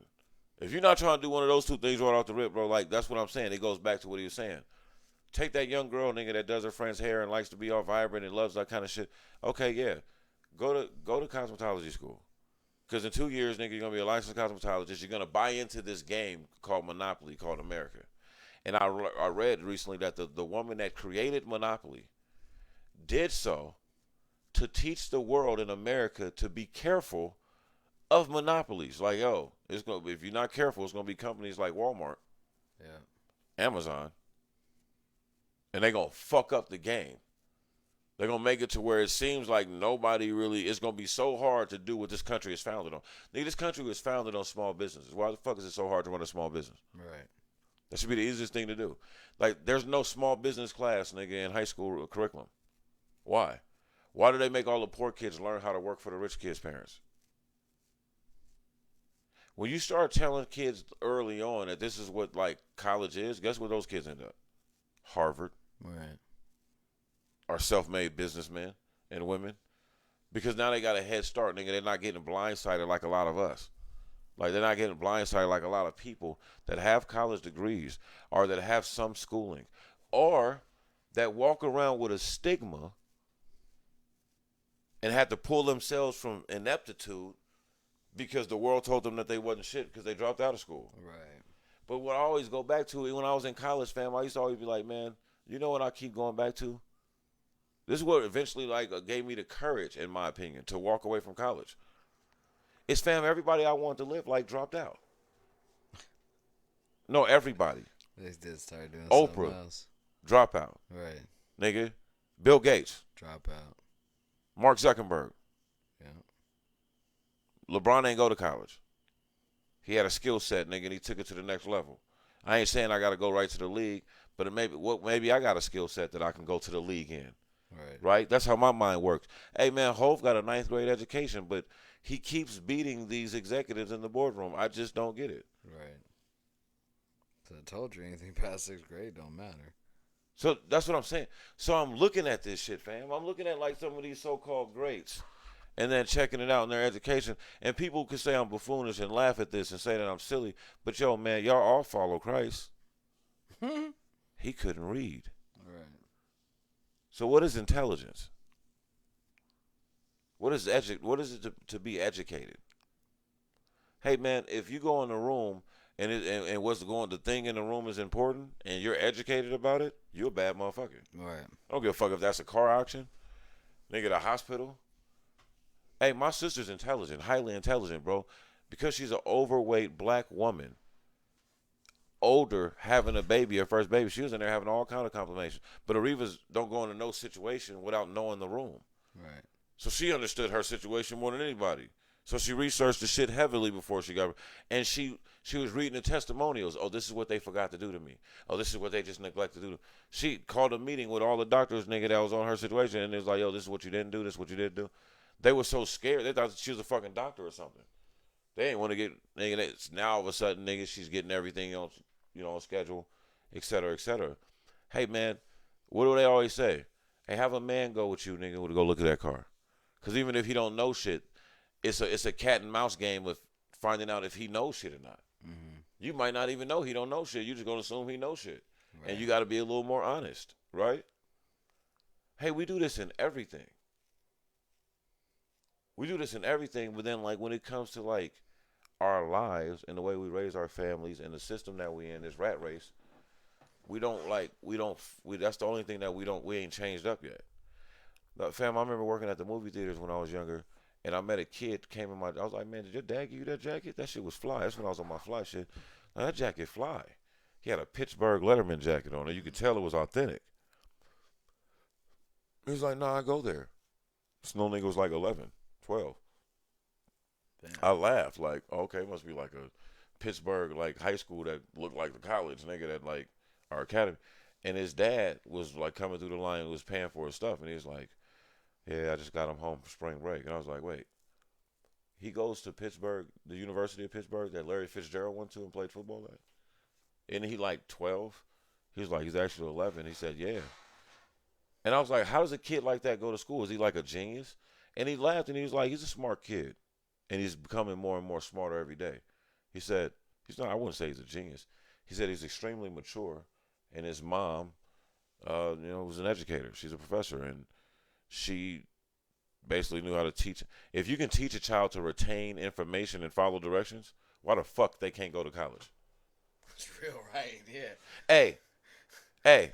And when they're younger, you got a better chance of them of just doing what you've taught them to do. Right. It's when you get older and your hormones start running, and that bitch got a fat ass that you be like, yeah, son, I know I ain't supposed to nigga miss practice, but nigga, she got a fat ass and she might not let me hit next week. Right. This might be my one of these football niggas might hit because it's their season. Yeah. Like, I gotta go do that.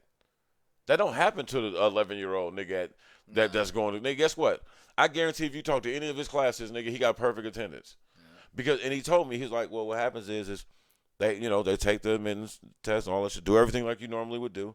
He did have to get a GED first so he can be admitted.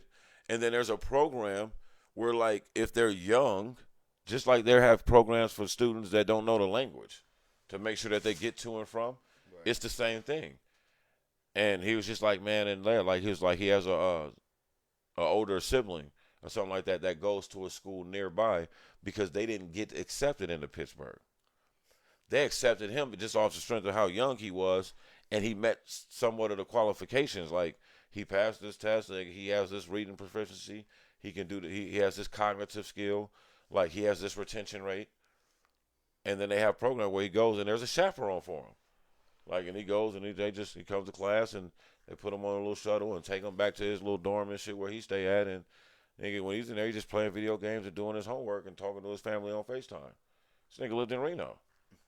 Little kid going to the University of Pittsburgh. Like, where's his life gonna be? Where he at right now? Further than us. That nigga's over there, nigga, elected official somewhere. Nigga. Right. You know what I'm saying? That nigga Senator Little so-and-so by now.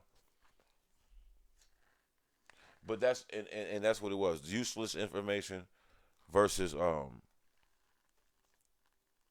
Useful information versus useless information.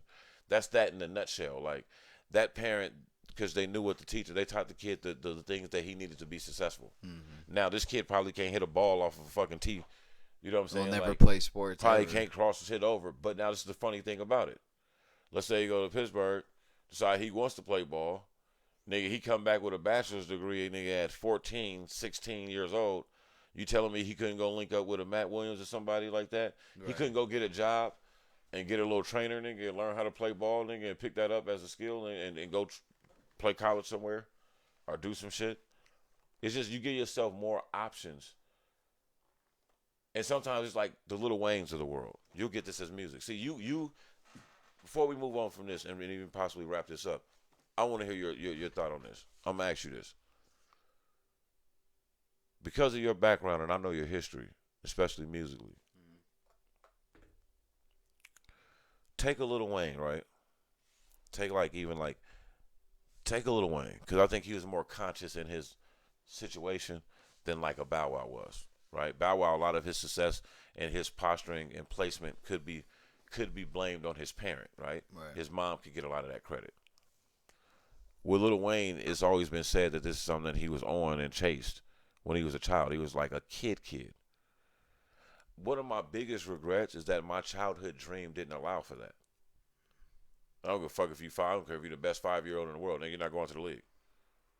Like, shorty, you can't go to the league, right? Well, I had to make that decision. I'm saying, just hear me out. As a musician, like, do you understand the pros and cons of being like a person that early childhood was like, yo, that's what I'm doing. I'm in the lab working on my skill set. Okay, so hold on. nice. I'm a perfect example of that. Because, nigga, I wanted to be, my dream up to damn near the first time I rapped on stage was to be a basketball player. Then pause. Don't cut me off. That's not what I'm saying. That means you're not a perfect example of it. Lil Wayne, see how me and you had those hoop dreams first? We had to evolve into other things, man. No, but what I'm saying is, Lil Wayne never wanted to do nothing else. Right, he just wanted to rap. And no, I'm no, like, no. There's a benefit. There is. That's no. And That's somebody what that saying. like That's knew what I'm saying. early on. Like, I'm saying there's a big benefit in that. I feel like if my dream from the gate would have been to do music, shit would be way different now for me. That's what I'm trying to say. That's so. That's what I'm saying. I'm kind of a good example. No, you are. That's why I brought you up. Had I started from the gate, I mean, like 8. I was born into music. No, I know that. You know but what I'm you saying? rebelled against it a little bit first. Yes. Fam. And then when I figured out, like, I'm good at this. No. I've probably always been good at this. I'm an example. But I swore I was great at basketball. I come from a musical family. I come from a family where I started out in piano lessons. Menzel, shout out, bro. Like, he's a professional saxophonist. I gotta cut you off 1 second. I kick myself in the ass for this every day. Nigga, from 6th grade to high school, I played cello and keyboard, and I could read and write music. Right. I never knew I was going to do. I didn't want to ever do music at that point. Do you know how much that benefits me nowadays? And I didn't retain none of that shit. Well, you did more than you realized. And the thing is what you're speaking to is that had you tapped into that and let that springboard take you, sky is the limit to where you know what I'm saying? I get you. I don't know what my production would be like. I'm good at production. I know. I don't know but what it would be like this. You would have unlocked some things, nigga. Yeah, right. I get it. Cold on the piano. And I'm gonna tell you this: from playing ball, this one thing I realized, and going to school and shit like that, you don't know who you would have met on that journey. There you go. You don't know the kid that you would have been in a band camp with. No pun intended, or at a special. Because I know about this. Like, my cousin was going to, like, special camps. Like, you one of the baddest young saxophonists in the world, nigga, if you went over here for this week. Right. You know what I'm saying? So it wasn't no corny shit involved. These niggas was dope. You don't know who you would have went to school with. You know what I'm saying? I might have had my own Neptunes. Fam, why wouldn't you have? Right. Like, think about this. I kick myself in the ass for that daily, let's fuck with your shit right now. Daily. Let's fuck with your shit right now. There's no reason why the 2 or 3 or 4 dopest musicians that come out of high school that you went to didn't audition for you to play in your band. Yeah. But, okay, Pharrell and Chaz, they knew early. That's my biggest thing about hip-hop that I'll be so jealous of, nigga, is that, like, fam, Like, I wish I would have fell in love with rapping when I was 4, the way, nigga, like my friends that rap did. Because what I be looking at them is that, like, bro, to make a career in something that has a time structure in it, you have to be a certain age to compete.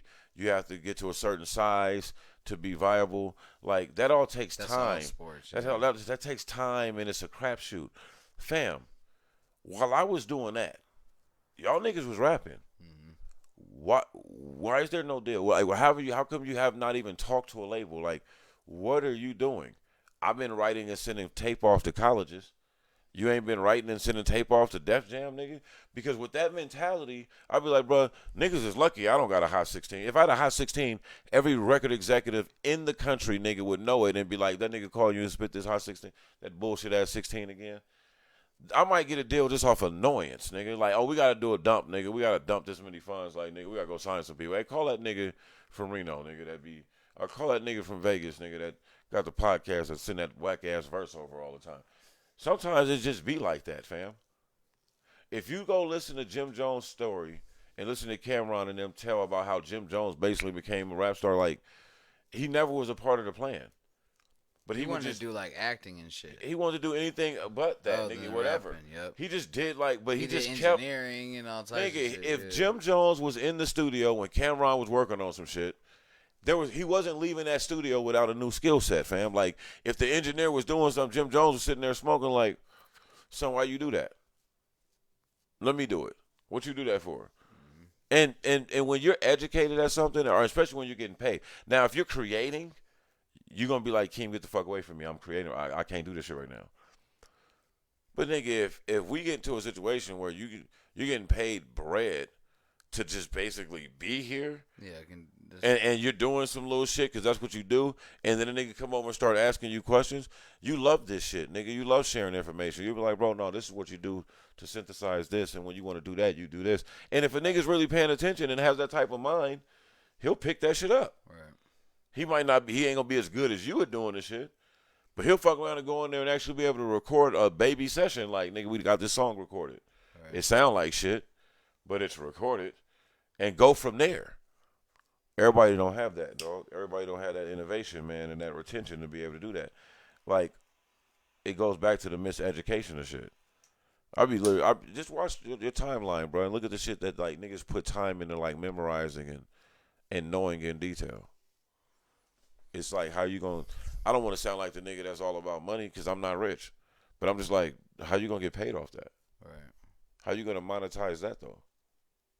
Is there any monetization there? It's just fluff, nigga. This niggas that's professional, other nigga money readers. Professional fucking pocket watcher, bro. But yeah, man. That's all, man. And then shout out to the NYC, man. We had a couple quick shout outs. Shout out to NYC, man. NYC prisoners soon will be able to vote upon release immediately. And I say shout out to the city, man, because although I no longer live in the city of New York, man, it's always gonna have a place in my heart. But I understand that all cities are trendsetters. So just like in California, they're doing a study on black reparations for the state of California. That will catch on, and other states will start doing that my shit. ass to California. That's what I'm saying. Other states will start doing that because if not, every black person gonna move to Cali. Nigga, what the fuck you talking about? So it just puts pressure. You know what I'm saying? That's all. And then what else do we have? Oh, I have one more joint right here, man. We gotta do a special shout out to Jermaine, J. Cole, the legend himself. Well, who's he playing for now? It don't even matter. Some motherfucking body that's paying him to play pro basketball. He about to go do his thing. I'm about to get some type of international basketball TV going on in here so I can watch that shit. Me too. You know, probably watch it on YouTube or something.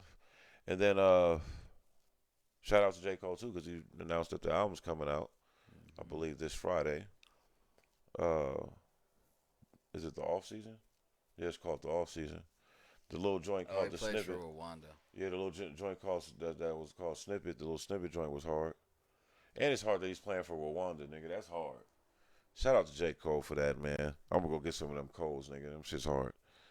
And then last but not least, nigga, I got your hat. Pause. I got your hat, nigga. I'm I got your hat, glad dog. we can end on that Yeah, one. we ended on that. I got your hat, D. What you gonna do about it? He got his ass whooped for grabbing It was not that worth hat. getting this hat, fam. It ain't gonna be worth the ass whooping he gets.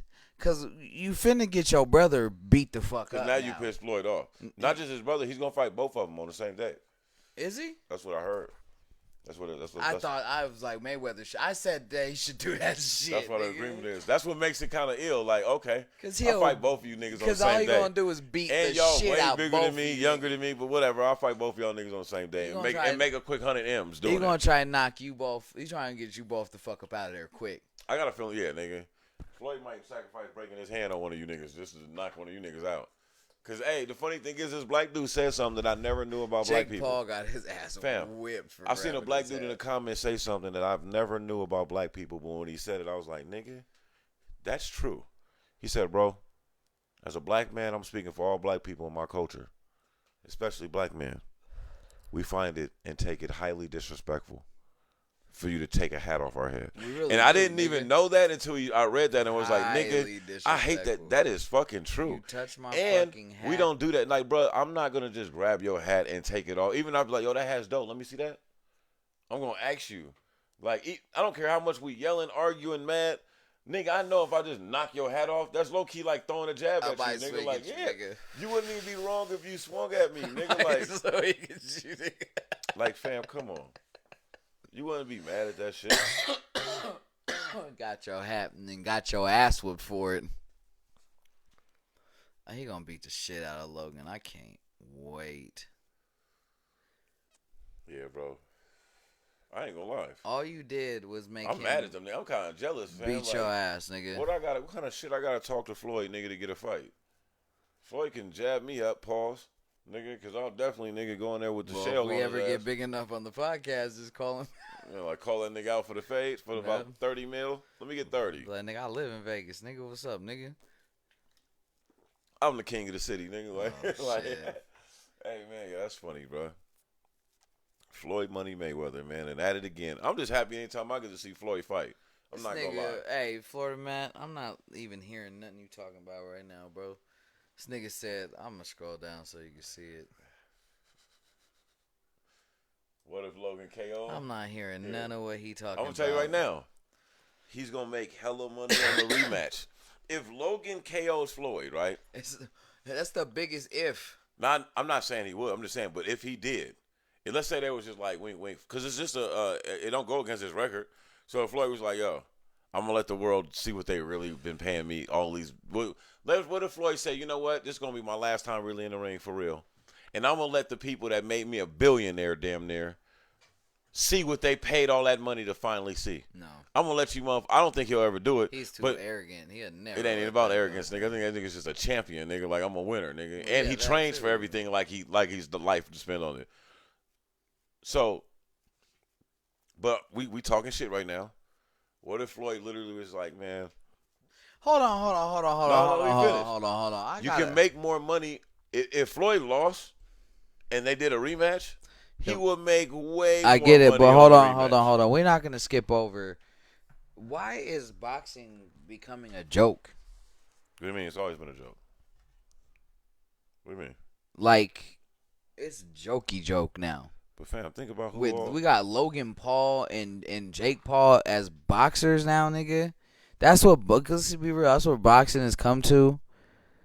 Like, we ain't seen Errol Spence since Danny Garcia. We ain't seen Terrence Crawford in a minute. We ain't seen. About to fight again.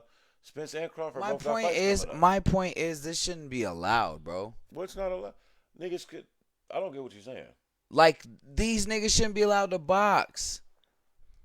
Fam, you don't think you think against America, you could fight, you could box. I don't feel like they're not boxing in a WBC and no shit like that. They're trying to. No, they're not. Not Logan. Jake wants to be a professional boxer. To me, bro.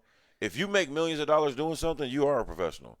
What these young internet babies is showing you, nigga, that all those fucking systems that we grew up slaves to don't matter because they've been making billions of dollars off boxers, and you got this boy. That's why he called out Dana White with the UFC. Like, nigga, I'm making more money than your world champion fighters. And they're risking their livelihood and lifestyles, nigga, to fight for this $3 million. But they're not good fighters, man. Even worse.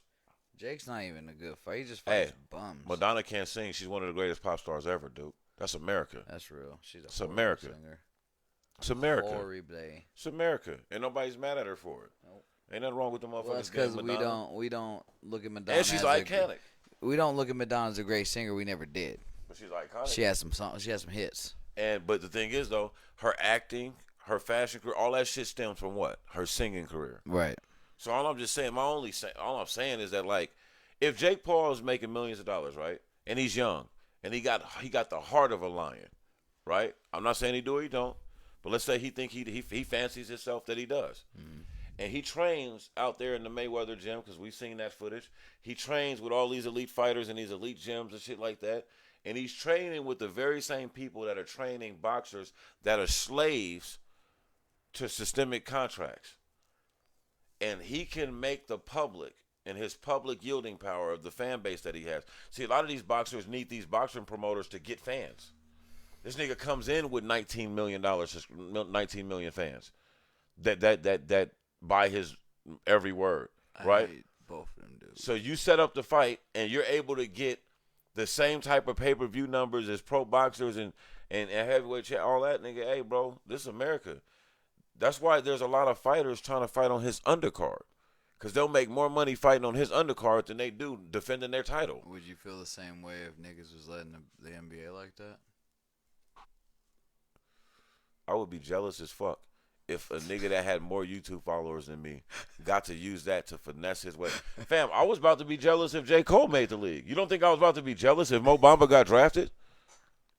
Like, oh, motherfucker, you get to be a rap star, nigga. And hoop, nigga, who the fuck is you, nigga? Like, I was going to support. But she's going to be. But goddamn, my feelings was going to be a little hurt that night, nigga. Like, fuck. He said, you're what? Oh, so you just going to take. Hey, the next thing you got to do is sell crack, nigga. You didn't knocked off everything on the Biggie song, nigga. You got the wicked jumper, nigga. You in the league, nigga. You the rap star, nigga. And you sell crack rock, nigga. Damn. Let a nigga get a job. They ain't giving niggas jobs, bro. Let a nigga get a job. That's crazy, fam. Every rapper wants to hoop in the league or in the NFL, and mainly the league. And every fucking hooper wants to be a rapper or a musician. Wanted to get a verse off. You see that? You heard that Dwayne Wade song? No. Do you have it? No, he did a song. Oh, bro, I'm gonna let you hear it, nigga. We gotta play that shit. It's gotta be terrible. You know what's funny thing is, nigga, because of the spirit of it, it's not terrible. I thought Victor Oladipo shit was gonna be. Oh my god! Yikes! Nigga, it's just one of those things where it's like that nigga Kobe couldn't rap. Rest in peace to the kid, but you get to do both. Kobe Steve was not a great rapper. Steve Stout said, "Nigga, different." Iverson. Rapper. He had like one joint that went. Anyway, is that it? Niggas had awkward deliveries, nigga. They did. KD can flow though. Was that it? Or we still got more shit? LeBron can too. They got a song. LeBron just would look goofy to me rapping. Well, them niggas is too muscular and too tall, nigga. That's it's like Montel Jordan when he used to lean over and sing, "This is how you do it, nigga." Right. This is how we do. That nigga like, was bro, tall. You too tall, nigga. You 6'7", fam. You gotta go do something else. Gotta do something else. Shout out to my nigga KP, boy, 6'11". I used to always tell that nigga, bro, you better go to the league and do something. Cause nigga, they ain't never seen nobody your height at no other job, nigga. They don't hire niggas like your height to do nothing else. You gotta go be a boss, fam. Luckily, my nigga went and did his thing on that hoop court, but yeah, think about being. When last time you seen a 6'11" anything, nigga? I'm just thinking about it. Like, how you gonna be 6'11" and work at the drive-thru, nigga? Be the manager at. My homeboy was like 6'11". That nigga was a butcher. Out of place in the motherfucker. But look though, nigga, they got your ass out away from the public. They discriminate on niggas 6'7" and older and taller, because you know it's a lot of them niggas in the world, bro. But you don't be seeing 6'7" niggas just handing you your ticket, nigga, at the movie theater, or 6'7". And when you do, you be like, God damn, this like, nigga tall. And it's usually a young nigga on his way to college or something, like, you know, trying to hoop. Think about what I'm trying to tell you though. When the last time you seen a 6'10" nigga just bring you your steak at the steakhouse? Have you ever seen a chef nigga over 6'7"? The kitchen ain't built for that. I'm just saying. That's the kitchen ain't built nigga, for you a whole fire hazard in here, nigga. Fam, we gotta talk about all this. The pans off this Hey, bro, we gotta talk about this, bro. I think they be discriminating on tall niggas, man. On extra tall niggas like that, like, think about it. Shit ain't built for them. Doorways ain't built for them. Niggas gotta duck into the doorway. Have you ever seen a nigga that wore a size 18 and up go shoe shopping? They don't. Now, I have several times. You gotta order shit. No, nigga. They got that at Foot Locker. But I'm gonna tell you what's fucked up about it. At every shoe store that we at, they got those sizes from like 18 to 25 or 26. But you know what happens? They look terrible. Nigga, it'd be like 12, 13 pair. They bring them all out, and you just got to pick from one. And they range from like 18 to like 20-something. So it's like, nigga, if you wear a size 18 and they don't got your size, and your next bet, you might have to get a size 20-something. But, nigga, nobody really can tell because, nigga, it's like so big. And you can't go from like, you got to go 18 to 20-something, son. You can't go 18 to like 12, 13. No, you like, or 14. So, nigga, shout out to my nigga KP, all them niggas. All my niggas that was big like that, bro. I remember we used to try to go get fly, nigga, and that was a shit. Like, seeing that, like, damn, bro, you got to. Or they'll finally have some Nike ill shoes that them niggas wanted that was up to date, but it'll be like a colorway that nobody ever heard of. Like, it'll be like lime green and lime orange and white forces, nigga. Versus like everybody else got on some fresh coat whites, nigga, but yours gonna be like lime green. Yeah, shit is out of It's never gonna just be right what you wanted, nigga. Like, oh, if one of them niggas got some shoes that they wanted, they was you couldn't tell them geeked, right? That day, nigga. Nothing. Coke white forces in big sizes, nigga. Well, I remember them niggas get some patent leathers or something, some J's that they wanted. Stunting.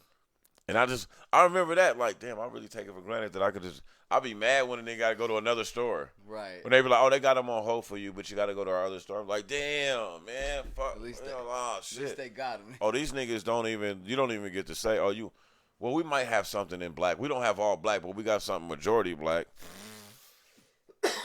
So when you see niggas mad tall, when they got a fit on, and you be like, damn, that nigga was fit, and then they got some shoes that's kind of like, why he wear those? Like, nigga, that's all he could find. Nigga, that's all they had at the store. Niggas go to like 4 stores, and then 4 stores, they might get to look at about 8 sneakers. 8 sneakers. Hey, you know they gotta take their ass to Ross. Ross always be having big ass. But nigga, you say that, but when we get to Ross and shit, if you really pay attention to that section is never full. No, it's always fucked up too. Okay, now you said it. Think about it off your memory bank. You're a sneakerhead. Think about it off your memory bank. When you go to that section, how many pair of sneakers is it over there, nigga? It's about 8. Nigga, they got about 5, 6 pair of shoes. It be full, but it be full of bullshit. Fam, I ain't never seen that section full, nigga. I ain't gonna say full. That's what I'm saying. It'd be like 60%. So, but it'd be think about what I'm saying. It'd be about 8 to 6 pair of sneakers over there. It'd be all the team Nikes that all the colleges wearing at the time. It'd be it's some football cleats. You talking about if you see this nigga is. You talking about if you went in there, nigga, on a lucky day where it was just fully stocked, like before the holidays, nigga. On a like tomorrow, if you go on that motherfucker, nigga, it's about 5, 6 pair of sneakers, and like you said, 3 pair of cleats. Just big as hell. Maybe some soccer shoes or something, that nigga. Motherfuckers hang, hey, hold on. hang over the ledge like that. Hey, and it'll be like some Chelsea boots, nigga, and a loafer or something, nigga, and like one construction boot or something. Like, I'm like, bro. I feel bad, nigga. And the team that shit's Jordan, fucked up. The team Nikes that every college is wearing right now. Damn, that shit's fucked. And it be the orange ones. It don't ever be a good color. Yeah, that shit's so fucked up, dog. Shit, yeah, purple. It's like purple and silver. Like, all the color. Green and silver and shit like Michigan State. All the uniform colors, fam. Like, nigga, the Vikings and shit. Nigga, like, oh, this nigga play for Minnesota, nigga. Like, that shit fucked up, nigga. That shit fucked up. I wear a fucking 8.5. Shout out to my nigga KP, bro. I don't know how this nigga Pink was the flyest nigga I ever met, nigga, that tall, bro. Especially a nigga that I'm talking about before my nigga got to the league or ever went pro. Like, the nigga was so lucky. Like, he would be mad at certain shit, but he was a nigga that came from LA, so he had gear. So he would just have to wear some shit he already had, but he was lucky. Like, Pink is lucky, nigga, because I don't know too many niggas his height that was able to be like fashion friendly. And I just seen this nigga at my, you know what I'm saying, at the little funeral thing, man. Like, Nigga was fly there. And I always get a kick out of seeing that nigga like he be up to date and fly. Like, hey bro, you tall ass nigga. Shout out to my nigga KP, man. Yeah, that's crazy. He one of the rare ones, nigga. The niggas that be tall like that, like it's unfair for them. Unless you go to the league, right? Unless you're a Kevin Garnett type nigga and get a model and get like a fashion, you know what I'm saying, assistant nigga and just got bread to get everything custom made. Right. Well, shit. That's fucking. That nigga said the football cleats. Bro, you ever see how big them shits is? I'm like, nigga, ain't nobody in the league in football wearing the cleats that goddamn big, nigga. Like, why they make those, nigga? Hey, that's why the university sent them off. Like, man, ain't nobody wearing a 20. Ain't nobody on this football team wearing a size dub, nigga. Get that shit out of here, nigga. Like, nigga, yeah, I can fit both my feet in a dub and still got a whole foot of room in that one. Damn. It's a big ass. That's how big the cleat is on that shit, nigga. Like, that's a deadly weapon, nigga, if you stepped on somebody with that. You'll fuck a nigga's finger off, nigga. A nigga stepped on your finger with those cleats, nigga. Your finger's not gonna be there, fam. Enough's enough, man. They gotta relax with that shit, bro. Matter of fact, nigga, what's that? We was talking about Ross and Marshalls. Y'all foul for that, nigga. Y'all really are. Because that means somebody's baby that got a big ass foot then had to walk out in there in some cleats before. I'm not laughing at the struggle, fam. I ain't gonna do that. But that shit is fucked up, nigga.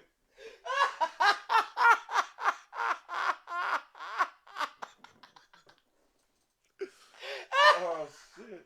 That's fucked up because we've all seen that kid in school that had the cleats on 24. Fam. And now I know. Now like, I know why. Now I know, like, oh, that nigga he did wear about an 18. I apologize to all the kids I used to make fun of when they had the cleats on all day. Damn. Oh, you just gonna wear your cleats, nigga, through the whole day, nigga? Like, not just for the game? Not knowing that's their Hey, only why them shoe. shit's purple, nigga? We crimson and gold, nigga. Like, what's going on?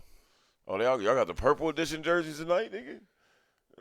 Just some purple Nike cleats, nigga, with a hoodie on. Fuck. Hey, America's fucked up, man. Hella fucked up. Ross ain't shit for taking them shoes in. Niggas, they know what they doing. They know they don't sell a bunch of those, nigga. They just take them Hey, shit. they like the hustler, nigga, like, you know what? I'm gonna get these shits off. I'm just gonna give get them to me, nigga. I'm gonna get them off, nigga. Nah, it's like the shoe companies be shit. like, hey, we're gonna send you all these, but you gotta take these, nigga. Or we ain't gonna send you the rest. Right. You can't sell our shit. You have to take these.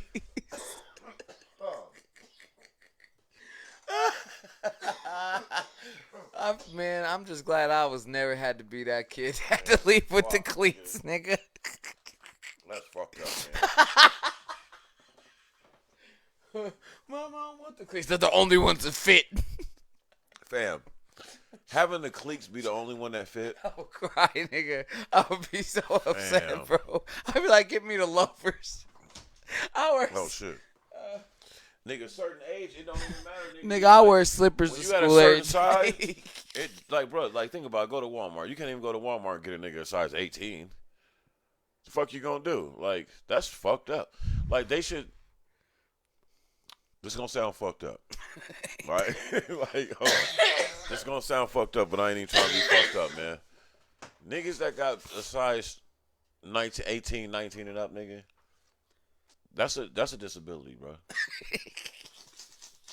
Nah, for real. Cause think about it, like, nigga, you don't have access to shoes. Nigga, companies just be excluding you, nigga. You ain't never seen a size 20 Timberland, nigga. I guarantee you, most big tall ass niggas that wear a Timberland that's in the league and shit. Nigga, I ain't never seen a Timberland past size 14, so I know for a fact. I know for a fact that all them centers and shit that wear Timbs, nigga, they just squeeze it into a 16 just because of the style, nigga. Like, fuck it. I'm going to get my Timbs off. Check, bro. They can't. Fam, a size 22 Timberland is a deadly weapon, nigga. Like, you can't. That shit wild. Hey, Matt, that joke gonna make a lot of money, though, my guy. Money Mayweather, man. Does it again. Oh. Mm. Oh, shit. Shit crazy. Oh. People want to see this niggas lose so much, they gonna get this nigga another 100 million. Like, nigga, that's crazy. Hold on. What's the biggest size? Are you looking at just the biggest temp size, nigga? All right, no, that shit ain't, nigga. I refuse to believe they make him that big, nigga.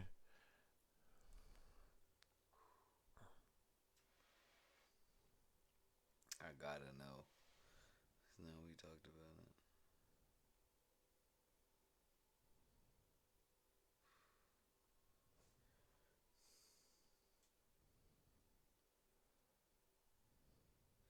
Oh, that sucks. Do you know what the highest they offer? What? 16. That's what I said. Did I say 14 and 16? I was like, bro, I don't think I've ever seen a Timberland boot. Nigga, I used to hoop. Nigga, I be around a whole bunch of tall ass niggas, bro. And I'm like, nigga, I ain't never seen a nigga with like, once you get past 16, you on your own, nigga. You wearing another kind of construction boot. Like, nigga, that shit might look like a Timberland boot. That Wolverines, that like, nigga. You in some Wolverines or something, nigga. Those ain't. Because that high quality of boot, nigga, is dangerous, nigga, if you go past 16, nigga. It's a weapon. Think nigga. about, fam, you got Tim's, nigga. You know how Tim's is. Like, think about how heavy if Tim's you is. threw a size 20 Tim in a nigga, bro, that's a Fam, deadly no, just weapon. think about fighting, nigga. Some niggas break out, a fight happens, a little club scene or something, and you kick somebody. You get stomped with some by Tim's. that. No. You stop somebody. Nigga, you're going to jail for attempted murder, nigga, with a fucking with a size deadly 20. weapon, nigga. Like, bro, what are you doing? Bro, you better kick the nigga in the face and cut a whole body, nigga, and didn't even try to. You just did the normal, I kicked this nigga in the face because we was fighting. If you kick the nigga in his face, this much of your shoe ain't even going to be on his face, nigga. It's just gonna My nigga, you gonna kick this nigga from like right here from to chest like to his chin. nose, nigga. Like, yeah. I'm telling you, You bro. gonna try Like, to kick him in the chest and kick him in the I done chest lived with and the niggas face. 6'10" before. I done lived with niggas 6'8" before. Like, I done tripped over a nigga's size 19 Air Max. Nigga, like, hey man, if you don't get this big long ass Big fucking clunky ass. nigga, do you know how long a 95 Air Max is, nigga? That size 19, nigga, some shit like that. And shit like this, bro. Size 14 or some stupid shit like that. Like, bro, what are you doing? It's like this. It's two of these. Yeah, my nigga, that shit hella long. Pause. Hella or is it at least like this, nigga? Hella foot. My nigga, that's just funny, nigga. That's Like, a big ass shoe. hey, the human body is funny because you would think a nigga with like a size 16, nigga, a size 21 or something, nigga, just be able to just push a nigga over. That nigga dunk on your ass, nigga. Spin off, nigga. Like, nigga, how do you not just fall over when you walking, nigga? You a long ass foot. Yeah, how you don't trip everybody right. around you? That shit crazy. That's what's crazy, nigga. Nigga like KD got the nerves to cat rope the baseline, nigga. Like nigga, you big tall ass nigga. Like, Big long foot having. what the fuck is your feet doing that being that limber, nigga? Like, that's how I know, nigga. I really want to know how long niggas. Humans is evolving, nigga. If nigga's foot is sick, you gotta think about it. If a nigga got a size 18 foot, he got like 3-inch toes, nigga.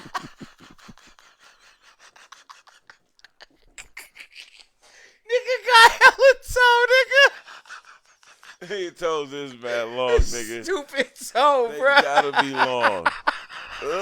Nigga. Like, those long ass toes, nigga. That shit funny, nigga. Ooh. I'm not gonna lie, fam. He That said shit's like funny. if I she don't know get why high that shit's heels, funny. Hold on, Matt. Florida Matt ain't nothing worse than a bitch that toes be like this in the high Oh heel. shit. Where the hammer toe be toes? touching the ground. Hey, fam. Hold You on. know- I ain't gonna hold you. I was in Reno a couple weekends ago. Black birthday party for a kid is lime green. This bitch came in a lime green leotard dress. You know the ones that had the little cutout parts and shit? Yeah. And the toes was hella over the shoe. That bitch was my touching the God. pavement, nigga. Oh. with the open toe. I hate that when they like gripping the shoe. Yeah. Fam, women gotta stop that shit.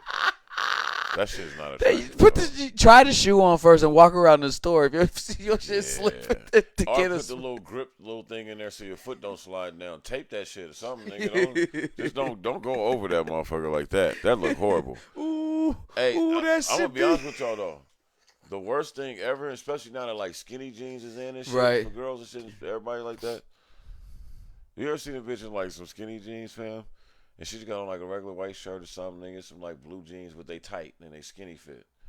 And then she'll put on some like white Nikes, nigga, and them shits look like she got a size 12 on. Some nigga. Jordans or some shit. They just mad big. clunky, They nigga. look hella clunky, nigga. Like, nigga. Yeah, I hate that shit. That shit look funny, man. Or a nigga with a big ass foot who wears skinny jeans and chucks, nigga. Oh, bro, just hella shoe out there, nigga. I'm not gonna lie, nigga. I know a lot of niggas I hoop with, especially my niggas from LA. All them LA boys, nigga, that hoop stay with a pair of chucks. Look like they got skis. They treat chucks like we do Air Force One. Niggas like they got mini like, skis on, nigga, with them skinny fam. jeans and them long ass Chuck Taylors, nigga. Hey, Vans too, nigga. Yeah. Get tall ass out them Vans, nigga. Stop, bro. That shit funny. Ooh, I saw some nigga in some lugs the other day. The Birdman joints. And they was new. I'm like, nigga. They were new? Nigga. Oh, he got where some nerve, my nigga. did you get those shoes from? Fam, do you remember the type of niggas that endorse lugs? Hey, fam, you know a brand is Real whack? niggas did wear lugs, You know a bro. brand is whack when, like, all the non-fashionable niggas endorse it. Like, nigga, like... Birdman. I'm trying to think of, like... They did it. No, hold on. I remember it was one Lugs ad with, like, I forgot who it was. It was somebody that was fly. And I remember laughing like, oh, nigga. That nigga don't wear Hold lugs. on. Like, oh, nigga, you got a bag for... You know who it was? I think it was Prodigy in them. Dog. You got the bag. Rest in peace to the God, man.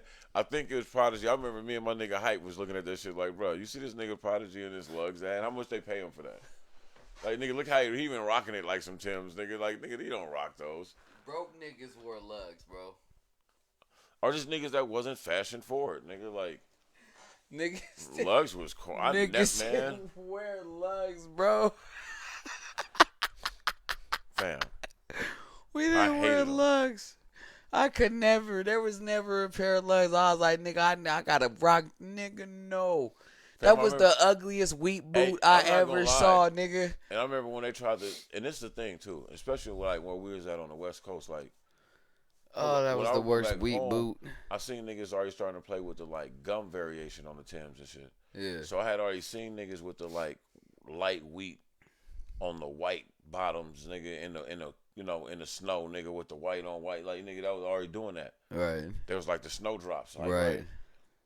I'll never forget the day I seen niggas some lugs, nigga. When lugs started doing that shit, I was like, oh, these niggas really is trying to get niggas is people wildin'. like they wildin'. Niggas is wildin'. Did you ever wear a pair? Nah. And never. The funny thing is, I think someone bought me a pair. Like a parent or and somebody like that like bought me a pair. Not even. And I'll never forget, nigga. I was just like, oh yeah, thank you. I was that kind of kid. Like, oh man, thanks, I appreciate it. Never wore them shits. Yeah. I'm trying to think of who got those lugs off me. I just gave them to some. Oh, somebody definitely got them off There you me. go, Like, there you go. oh, you want those? I Oh, am yeah, not wearing these. Have at it. I ain't gonna keep this real. No disrespect to any of my Mexican. Shout out to all my niggas that I grew up like that Right. was around, nigga. Like, oh, they would kill me No, if I wore some lugs. no nigga. disrespect to my Mexican folks, but Mexicans wore the fuck out them lug boots, nigga. My SA niggas definitely took. As a matter of fact, rock one the of them- wheats. That might be one of the, who I gave my lugs to, the wheat lugs to. I mean, but that's cool though. That's their thing. I could never. I'm not doing that shit. That's I not wear, my- hey nigga, I wear some Colorado boots. But look though, in fair, right, dead ass. I wear some Colorado boots. Jordan-ass boots, Yeah, Colorado. before nigga. you ever What is it, catch me. GBX, nigga? Yep. Nigga, come on, bro. Before you ever catch, I wear Wolverines. I be in some nigga. Gore-Tex shit, nigga. Like, Oh, nigga. Like I'm about to rob you first, nigga. Nike ACGs, nigga. Something. Ain't never wear no lugs, nigga. Hey man, but and shout out to my Mexican niggas. The Mexican bitches didn't care if you had lugs on. Though. They didn't. That's the difference. Like Black bitches would call you in some lugs to like a different like fashion standard that ain't fair. Let like, a black bitch see you in some lugs. Like, oh Lord. You only can get at certain females with lugs on if you was black. Yeah. No, I mean even in the black community, like only certain type of black girls was fucking with you. Right. With no luck, with some lugs. And those were the type of bitches I wanted to fuck That's with. not who you was shooting at. Like the bitch that was like, I like your boots, and you had some lugs on, and you was feeling down about yourself that day. That bitch. That's not who you was shooting at. You were shooting at the chick nigga that was smirking when the other nigga was like, yo, what are those? Like, yo, some of them is right there, nigga. Like, you got the lugs, bro. You got it. That shit funny, man. Motherfucking lugs. They know they ain't right, nigga. They know they wasn't shit. They was some culture vultures, nigga. Who owned that shit?